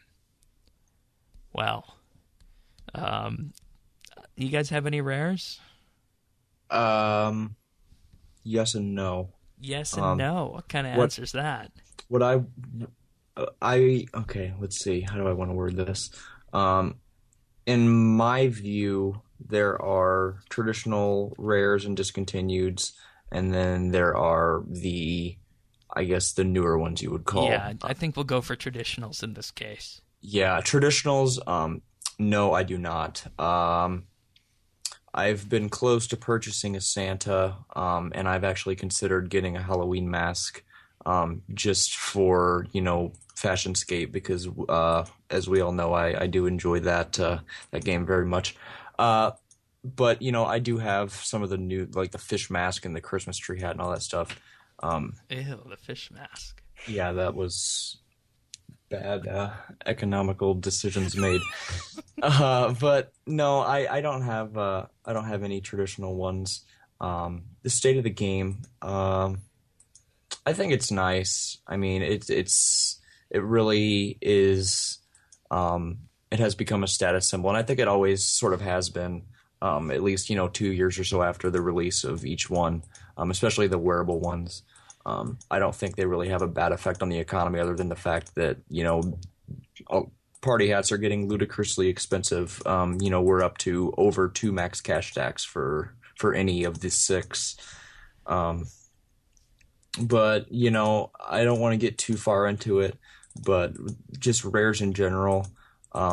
I think they're taking it the wrong direction with, of course they said, we're never going to release rares again, but money talks, and here we are with microtransactions. Yeah, of course, to come through Treasure Hunter, so. Right, yeah. So, we have at least our 2 or 3 holiday items or rare tradable items we get a year from Treasure Hunter. So, if with that aspect, I think it has a, I'm not on board with that. But traditional rares, I think, are, they've done nothing wrong, and it's just part of supply and demand, and just how economics works. So if you want it, buy it. If not, it's not going to affect you. So yeah. How about you, Colton? No, I don't have any of the old discontinued rares. They're interesting, really expensive, especially the party hats and things like that. They're well over max cash, the cheapest of them. Yeah. Which is just inconceivable. It's ridiculous. But I don't know. I mean, I don't know how much it really speaks to the state of the game. I think some of it is people pining for a simpler time when those really simplistic, I mean, if you look at the models and what those actual items are, they're very simple, straightforward. Oh yeah, they came out before RS Classic, some of them. Yeah, exactly. I mean, before RS2. So yeah. They have endured over the number of years. So there's that. And they're constantly, their number is being whittled down more and more, and I think it's just people like to have nice things that they can show off to other people. I think it's just natural for these items to raise in price gradually. So, yep. I mean, aside from the party hat, the half wine jug is $1 bill on the Grand Exchange. What is the half wine jug? Oh, yep. What? Yep. Then of course, you can't even wear it. I know, and if you drink it, you just get a little jug worth 1 GP. Yeah, last time I checked, which was I think a month or so ago, I'm pretty sure all 6 party hats were upwards of $5 bill, which I didn't realize that. It's actually very out of hand, and it makes you wonder in 2 or 3 years, are we going to be at 10 bill, or I mean, obviously Jagex can't disclose the amount of these that exist, but there is a limited number, enough of them that, I mean, they're at such a price like that, and Jagex needs to take care, I think, when they ban people. I know there was discussion about that when the bot issue was happening. So, anyways, I do have a Santa hat, and I mainly just use it at Christmas time for, just wearing it out and around. And that Santa hat was purchased for $400K way back when, in I believe the summer of 2004. So obviously, the best time to buy them. Yeah, exactly. I made the right choice because the Easter egg is 76 million, which I mean is once again something that you can eat. Pumpkin is 179 million, once again something that you can eat. So these are rares that nobody thinks about, and I mean the pumpkin really just looks like a glorified orange if you look at the image. So yeah, let's be honest. But I mean, these rares eventually, one day, at some point in the future, are going to become so rare that I mean, I don't think that you're going to be able to pay for them in terms of cash anymore. You're going to need to pay for them in terms of multiple of other rares, just because they're past max cash stack already, and they're just going to keep getting more and more so. Yeah, I mean the ultimate. I don't mean to interrupt. The ultimate. I guess threshold of it, a cost in the game is going to be right around like the 50 to 52 bill mark, just because it's very easy to go above max cash because you trade it in with shards. So 50 bill, are we going to see that soon? Probably not, considering it's taken 10, 20 years maybe. Yeah, I mean, it's taken 10 years to go from... That's a long outlook then. By that time, RS will be 30 years old. Right, and that's what I'm saying. I mean, we'll it's like... still be here. No. Yeah, but I agree. I mean, there's going to be a point to where what's feasible, unless you're literally, camping Virago or whatever the highest, the next highest boss is, 4 hours a day for 5 days a week. You're not going to have this kind of money. So, in essence, it's going to be not It's going to be viable. done by way of investing. Right. And, I really do. I love the whole old traditional discontinueds because there are people, including myself, not so much now because I'm doing, I have my eyes and my eyes set on other things like getting trim, but after I get trim, I am going to start either collecting rares or making money. Money is going to be my thing. That's what I'm going to play the game for. Right now, I'm ticking stuff off the list, but after that, I'm going to be solely doing my best to make money, and because honestly, when I started in 2005, 2004, I remember when a red party hat was 800K. And I was like, that is so much money. That is so much money. And I've always wanted a party you can hat. just high elk and Exactly. there, Now so. it's always been out of reach. So, I would love to, get a party hat. Is it going to happen? Doubtful. But I'd love to just get rares because it's just cool to collect that sort of thing because it's just another thing to do. So I really do like that. And I want to pose another question on this discussion topic that we can briefly touch on. How do you think they could offer or provide this in game again without ruining the value? In old school they drop the rares every holiday. Obviously that wouldn't work, but to still maintain that pretty out of reach price range, how do you think they could go about bringing more into the game without completely just tanking everything? Do you think they could do that? I don't see a feasible way of bringing the old stuff back in any shape or form. Yeah, I don't think it's possible because if you bring it back, it's essentially making that item not discontinued anymore, and you will drop the price. Value. Right. It's rarity plus and once if anyone gets a whiff that it's going to be, there will be panic. It would just tank. Yeah. The economy will change. You'll have a riot by the 1%. Oh yeah. That's right. Yeah, that's true. I mean, and that's pretty much what I had thought. I was probably just, the 0.1%. Right. And, I'm just sort of trying to, make this, I guess, more of a discussion rather than, I mean that's entirely fair. Yeah. And I think that you can look back to other rares as well, because you remember one of the first power to the player polls that never materialized was old holiday rare items by way of loyalty points, and whoa, we never heard anything about that after that poll passed resoundingly. So yeah I still laugh about that one.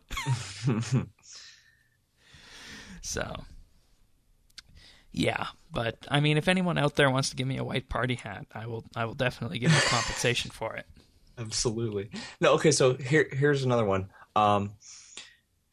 If I guess I could say, what is your favorite, if you want to call it favorite, rare, And have you ever like aspired to get one other than like, oh, here, I'll get a blue Part 8 because it costs the most? Like, which do you genuinely, I guess, aside from price, which do you find, the most, I guess, useful? And, I'll start out, and maybe taking your guys' answer.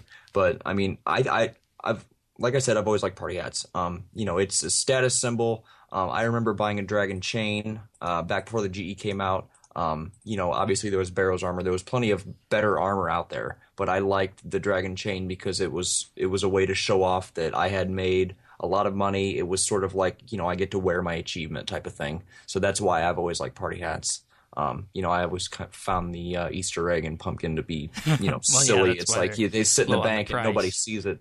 Nobody sees it unless you're making YouTube videos or you're posting pictures on forums, so. Yeah. Red Santa hat. Still. Use it every holiday. In fact, I got it in 2004 for $500K, or maybe it was $400K at the time. It is just something that lasts to this day. So red Santa hat or white party hat is the other thing I would just wear because I like the way it looks. So that's me. Colton? Yes. What would your rare be? My rare... It'd probably be the blue. No, the yellow. The yellow. Yellow party hat? Yeah. Just to have it, or because you like the way it looks? Just because I like it. All right. It looks like a crown. Oh, okay. Of course. It was just a quick little thing before we move on. Just a funny little story. Literally, when I first started, like within the first 2 or 3 days of me starting RuneScape, I was in the southwest or southeast Varrock mine, mining away at my tin and copper, as always. And I saw somebody walk by with a red mask, and I was like, oh, that's really cool. So I logged out and created another account and cycled through the head options thinking that I could be a dragon. And lo and behold, that was not possible. And I was very disappointed. And then I looked up, red Halloween mask and 500K. And I was like, wow, I have 500 coins in my bank. That's not happening ever.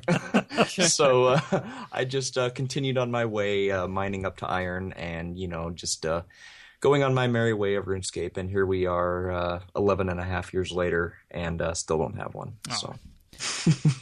Anyway.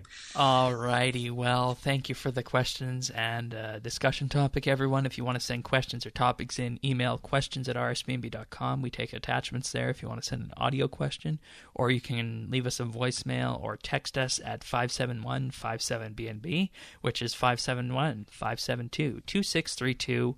And finally, you can DM us on Twitter at RSBANDB.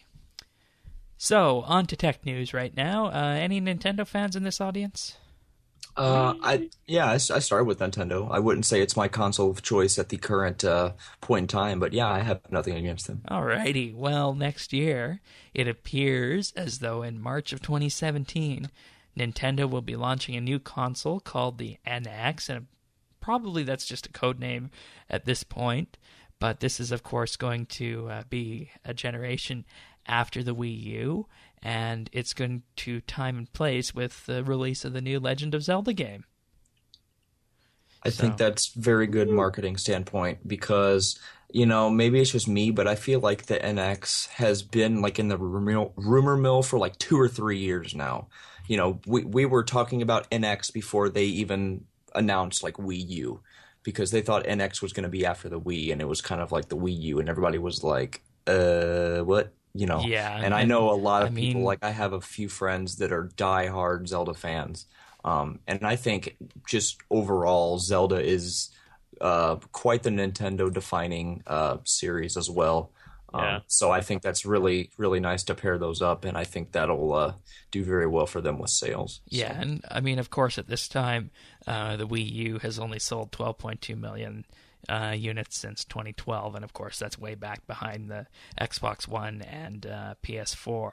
So I mean, obviously not competing there. So it'll be interesting to see what they do in terms of hardware and gaming support, because at this point Nintendo is not a serious competitor in the gaming landscape, unless, of course, you're a fan of one of their flagship products, Zelda or Smash or any of the Mario games. So it'll be interesting to see what they do with this. Plus, also, we need to remember that Nintendo's earnings fell 60% in the last quarter. So it's definitely something that they need to succeed on before we see Nintendo relegated to the place of just being a game publisher on, iOS, Android, and other platforms, which would be a really unfortunate thing since they kind of pioneered the whole console gaming thing. Made it Right, mainstream. yeah. Exactly. And, I know I probably have the unpopular opinion here, but in my opinion, in order for them to get back in the, competition with Microsoft and Sony, if you even want to call it that, they need to get away from, I feel like they've gotten a little too innovative. The whole motion controller, I think, was cool. It was a novelty. It was a gimmick. I don't think, hardcore gamers are into that. I think everyone feels as if the Wii and the Wii U are, it's pretty much for like party games. Everyone's playing the dance games. Everyone's playing all the motion, the Wii Fit, all that. If people game, it's, Nintendo is for the younger audience and sort of the casual, not very serious player. And, of course, there are exceptions. But if they really want to get back into where gaming is now, they need to calm down with their, trying to pave the way, because I think they're really getting ahead of themselves. And I think they're doing very well with, releasing the NX with Zelda, because that's, I know plenty of gamers that are, hardcore PC gamer, Counter-Strike, but they'll sit down and play Zelda on any console. Zelda is definitely a classic. So I think if they at least try to step away from the party game type aspect and like the family type deal, I think they'll do a lot better. Because, my first console was a GameCube, and I got all the games that, they released all these games. It was PS2, PS3, Xbox 360 or Xbox original and GameCube. It was all like, I have so many GameCube games that all my friends had on PS2. And you can still play them on the Wii. Right, exactly. So. But when they're releasing Call of Duties and stuff, they're not really releasing the Call of Duty so much on the Wii anymore. They're not releasing the big blockbusters on the Wii. I think. Right. So if they can bring back the aura of and the feel of the GameCube into the NX, I think obviously, it's pretty much common sense that they'll be competing because they're going to be on the same platform, no pun intended, as the rest of the competitors. Right. Platform gaming. Yeah. Yeah. Colton, what do you think? You probably had a GameCube, right? I started with the N64. That was my first. All right, me too then. My first love was in GoldenEye and in Super Mario 64. So I started out with Nintendo, went straight from that to the GameCube. I went to the PlayStation 2 after that, but never went any further with Sony Microsoft consoles because it just wasn't my gig. I've always been more of a I know this is a bad word, but casual gaming experience type person. I like Nintendo's style. I think at least for the most part they make me feel like it's a pleasant gaming experience. Companies in major economies such as Germany, Japan, and the U.S. All right, we'll stop that right there. I thought that was me for a second. I was like, what's going on? Okay, where should I start that again? Yeah, no, we're okay. Okay. We got most of that, so. Okay, cool. But yeah, so that's where I've just always felt real comfortable with Nintendo, and I have a Wii. Nothing really good on there. That's where they really started to go downhill for me. I didn't get a Wii U because I thought it was really not much of an improvement on their current platform. I'm really excited to see what they're going to be doing with NX, and especially with the new Zelda game coming out. I am very tempted to invest when I hear more about what they'll be doing with this. All right. Well, on other pieces of tech news related to earnings. That was an advertisement you heard play from the next piece of tech news. Apple has broken 51 consecutive quarters of uninterrupted sales growth, showing a decrease in revenue and profit. Of course, relating to the downtick in iPhone adoption. You guys think this is a bad thing, or is the market just saturated? Market saturated. Yeah, I mean it's pretty obvious. I mean, if anyone that sits down and watches TV, there's always a new carrier commercial, a new, Samsung's popping droids out every 4 months. Apple's becoming bi-yearly now, and it's just there's so much new technology flooding the market. I think it's just how the law of economics is sort of catching up with itself. Yeah, and I mean, last time that this happened, I think was 2003. So it's not something exactly that happens much for Apple. So with regard to that, I did want to take this opportunity and say that, given the fact that they do have $227 billion cash on hand, it's time to innovate once again, I think. The iPhone is approaching 10 years old. OS X is also getting older, but we'll save that for later in June. I mean, I think we're at a point where we've done all we can with the smartphone. Would you guys agree with that in terms of hardware? Yeah, I mean, in terms of hardware, I believe so. I mean, we can always get smaller, we can always get bigger, in respective terms. There's always room to push that. But, one has to step back and realize that we haven't really seen anything innovative from Apple in 2 or 3 years, software or hardware. Yeah. Hardware, they've gone bigger, they've gone smaller, they've gotten faster. It's all very thinner. confusing. Yeah. The product line today. I mean, back at the Apple of Steve Jobs, there was one iPhone, and I very much preferred it that way. So, I don't know about you guys, but that iPhone SE looks really appealing because it's that small size. Yeah. I like it. Yeah, and I mean, I don't know why people need such large phones. And back in 2013, phablets looked as though they were going to be a fad, but evidently not.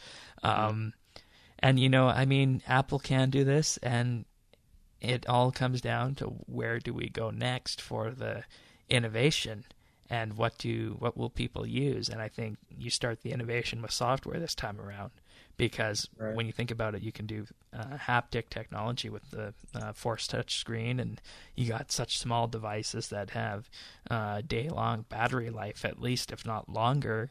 The hardware is there, and the processing power is also there. So it's not an issue of hardware. It's just a matter of, finding new use cases for these devices. And I think in some ways the watches and smartwatches in general have been a distraction. So I'll have to see what they do come June from the software take. But I'm of the opinion that at this point they do need to reform their software in order to lead a new innovation, because if you look at what Microsoft did with Windows 10, that was much more innovative, yet maintaining the same legacy standpoint that Microsoft has always had, whereas Apple has just been adding on slowly but surely incremental things to iOS, and there's no new reason for people to get a new smartphone every so often, because these things last 3 or 4 years now unless you drop them, I think. Right. Mm-hmm. So we'll have to see what happens in June with the Developers Conference in Software, and then, of course, in September when the presumptive iPhone 7 is released, and hopefully that will change things. All right, so a little bit of Nintendo, a little bit of Apple. Of course, we're going to go back to the gaming front now. I assume both of you played Call of Duty, yeah? Yes. So this year's Call of Duty title is being developed by Infinity Ward, who developed, of course, Modern Warfare and Modern Warfare 2. And in this year's title is going to be called Infinite Warfare Legacy Edition. And it was leaked that they will be doing a remastered version of Call of Duty 4 Modern Warfare to accompany Infinite Warfare Legacy Edition. So I really like this. I admittedly will get trash for this, but I've never played Call of Duty 4. I know it's one of the best in the series within the community. I started playing Modern Warfare 2, and admittedly, that is my favorite Call of Duty of all time. And I know it's been talked about for over a year now, and there's actually been like online petitions signed for them to remake Modern Warfare 2. The fact that they are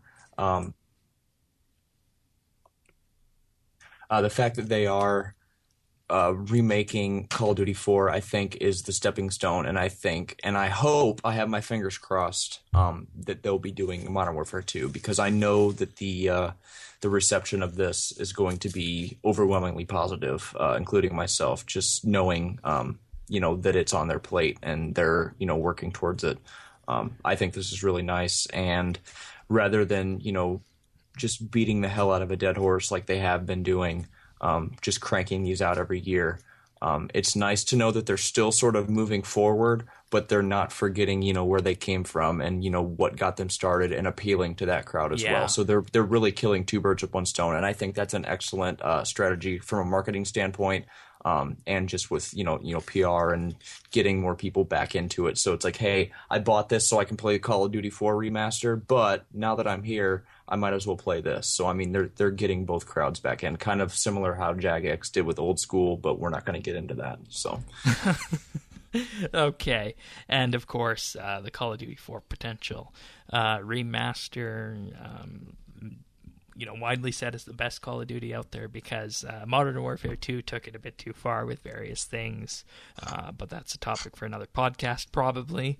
But someone said, and I quote, "If I ever hear the words Call of Duty PS4 remaster, I will literally expletive my pants." Well, shit my pants, I guess, since I'm showing this. And then the Call of Duty Twitter account responded with 2 emojis showing, quote, "a pile of poo and jeans." Oh my. Yes. Oh boy. So I'm just going to leave this story at that, and we'll reconvene here in November when Call of Duty Infinite Warfare is released. Colton, did you play those games? I've played them once or twice with my cousins when they come around and bring their Xbox One, I think, and I don't. Modern FPSs, I am appalling at them. I'm cannon fodder, so no, I'm not very interested in these games. We'll get you started baby steps with TF2 one day. Yeah. Oh god, baby steps with TF2. Oh boy. Anyways, that's it for tech news, everyone. Moving on to, of course, the final segment of the show, other things. We have the Skill of the Month update for April, and the RR Man is still in first place in our Dungeoneering Skill of the Month with 14.1 million XP gain. Our Dungeoneering mini game of the month. Okay. Anyway, continue. Okay. No, I'm just kidding. And Flash is in second with 12.3 million, and Colton, you're in third with 6 million. Looking like you're going to maintain that through the rest of the month. So I got another 300,000 today. Oh, okay. Yeah. But you're not going to get another 11 million though, or 6 million though. No. I'm comfortable in my bronze spec. All right. It's funny because I went to go sign up for next month's Skill of the Month, which is wood cutting. Yes, it is. And I was just checking on the rankings of the current Skill of the Month, and I scrolled down to mine and saw that I had about 17K gained, and I don't know how or when I got that. And I looked at the the Delta XP gain, and apparently it was on April 12th, and I don't know what the hell I could have been doing that day that I wouldn't have remembered that I dungeoneered. Treasure Hunter lamp, maybe?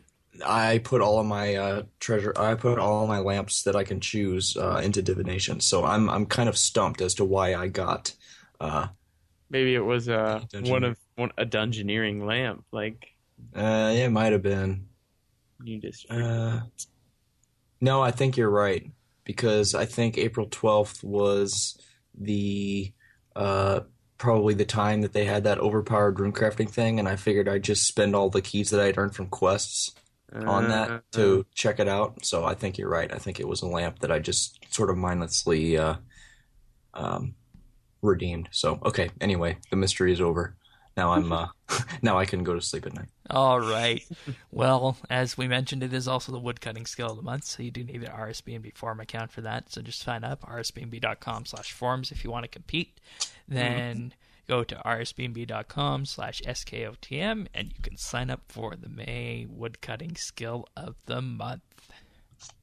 So, achievements of the week. We got a good selection of them for you guys this week, so I'll start off, and then, good chunk of them are Alex's. So, Scaper King got 99 dungeoneering on April 26th. Congratulations to you. Undoer, 99 thieving on the 25th. Right on. Then Alex 43, all on the 23rd of April. Got a boatload of achievements, including 99 fletching, fishing, agility, cooking, woodcutting, fire making, and farming. That is very impressive. I'm gonna hand that to him. That is very impressive. Yeah, I attended Alex's 99 extravaganza, and it was rather funny because we were in Death's office, and he kept trolling us by not getting the 99s he said he was going to get. And so people would be like, "Grats on 99 farming," and he actually got 99 fire making. Oh, Alex! It was Alex, a farce. Alex. It was hilarious. Well, though, yeah, so and I good mean that's kind of to be expected from him, I think. So. Yes. Anyways, continuing on, Undoer got 99 dungeoneering, also on the 22nd of April, so once again, congratulations. And Dothel Detra, a.k.a. Thomas, got 99 farming on April 21st, so happy to see 2-level 99 farmings here. Good job, you two. Congrats. So, yeah, farming's a great skill if you haven't got 99. Very laid back, probably the easiest skill in the game, in my opinion. Oh, yeah. So... Taking at your own pace. Exactly. So, I believe you have a pick of the week for us, Colton. What do you got? That I do. This time of the year, if you haven't heard, if you live under a rock, something like that, winter has come, and this it previous... Has? Yeah, yes. It's a Game of Thrones joke, Shane. Oh, okay. It's about Game of Thrones. So, yeah. Game of Thrones Season 6 started last week. I about a year ago, I think I made Game of Thrones my pick. But anyhow, my pick this week is actually HBO's service called HBO Now, which, if you don't know, HBO can be a bit of a pain, especially if you don't subscribe to the traditional models of television subscriptions with getting your typical provider like Comcast, DirecTV, places like that, or companies like that give you your traditional television experience. If you don't want to do that, this is basically your Netflix, your Hulu, your Amazon Prime for HBO.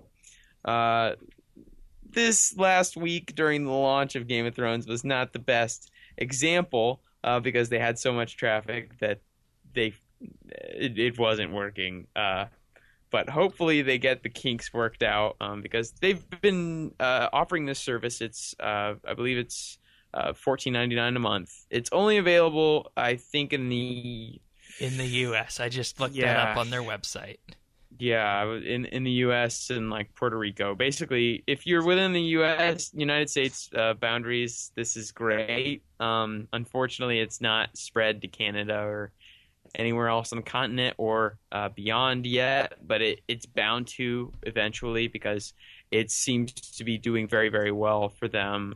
It's brought them a lot more service because a lot of people don't want to order HBO through their provider. So, this is a way of bypassing it. You can cancel it whenever you want, obviously, with the and you HBO get a free Now. trial. Yeah, you do. Is it just a 1-month trial? Let's see. Yeah, I think it's a month. It's a month-long trial. Once your free trial period is over, typically a month, you'll be charged monthly by your subscription provider. Pay your subscription in advance, of the covered month. So yeah, it's a month-long thing. So I guess you could just go on the free trial and do that and watch the entire series, because you could definitely get that done in a month. Yeah, I mean, the series isn't over yet. Game of Thrones isn't, so you'll miss the end of season 6. Oh, so they don't do it like Netflix where you get it all at once. No. It's more traditional in that style, I guess. But yeah, you'll have access to everything that they've released. I mean, you got all the like documentaries that they've done, which are many. They have a lot of movies listed, all their television shows. I mean, what was it, like True Detective? Or no, is that HBO? I have no idea. Normally, HBO is something we only got a couple years ago up here. Game of Thrones, obviously, Silicon Valley, Veep, Last Week Tonight, Vice. Yeah, and it looks like you get some movies as well. So yeah, a lot of movies. A lot of them are like Netflix, not ones that most people would watch. But there are some definite feature films on the list. I mean, you've got like Jurassic World, stuff like that. So that's nice. There's a lot of cool stuff on HBO now. I mean, they have apps for, I believe, any Apple or they Android would have device. it for the Android devices, Roku, Apple TV, Chromecast, I'd imagine as well. So basically, this is the next generation of TV out there, along with Netflix, is that you can just purchase from these devices and away you go. On your TV, you can get it for Amazon Fire, Samsung, Apple TV, Android, Xbox, Roku, and Chromecast. Then, of course, for all the other devices as well. And if that doesn't work, well, you just watch it on your computer. So, how much is it per month? I believe it's $15. Oh, okay. So about double the price of Netflix, but still, HBO has always been more premium-oriented, hasn't it? Yeah. You usually pay for what you get. I mean, if you're... Personally, I only usually keep my subscription through Game of Thrones, through the months that Game of Thrones comes out, typically like April through July. So that's just me. There's a lot more stuff on there, though, so I think I may keep it for longer just for the interest of all the stuff that they have to offer. John Oliver. There's all kinds of stuff, all right, Shane? You don't have to watch Last Week Tonight if you don't want to. I know. But yeah, if you're interested in Game of Thrones or any of the other series, movies, whatever, what have you, that HBO has to offer, and you don't want to go through your traditional cable provider, then this is a great way to do it. So yeah, check it out if you'd like. Alrighty, and of course you can find the link to that in the show notes at update.rsbnb.com. So before we tell what we've been up to this week, I'll just give a mention to those of you guys out there who might not be comfortable or able to use iTunes or Pocket Cast to get RSBNB Update, but we do offer the podcast on Stitcher and Google Play Music. Stitcher's been around for a while, but of course Google Play Music with podcasts is a relatively new thing. So if you have an Android device, this is probably the simplest way to subscribe to us. Just search for RuneScape, or to be taken there directly, just punch in update.rsbnb.com/Google into your Android device, and you can subscribe right there. And then same thing for Stitcher. If you use Stitcher, just update.rsbnb.com/Stitcher. STITCHER, and you'll be taken to the Stitcher page for RSBNB Update. So those are two new client supports that we added recently. So more ways to get RSBNB Update. Okay, so what have we been doing? Let's start with you, Dave. Same as recently, honestly. Just been going on my farming runs every day, prioritizing getting my strange rocks for the week. And then usually, I'll have my strange rocks by, either Thursday and Friday, and then my cutoff right now is on Tuesday. So usually I have the weekend to chip away at any other trim completionist requirements. I'm looking to this weekend hopefully get all my court cases done, get my chimp ice deliveries done, and then I'm going to try to mop up some of my barbarian notes in the ancient cavern, get those mopped up as well. So we'll see how it goes. I got some real world obligations I have to attend to this weekend.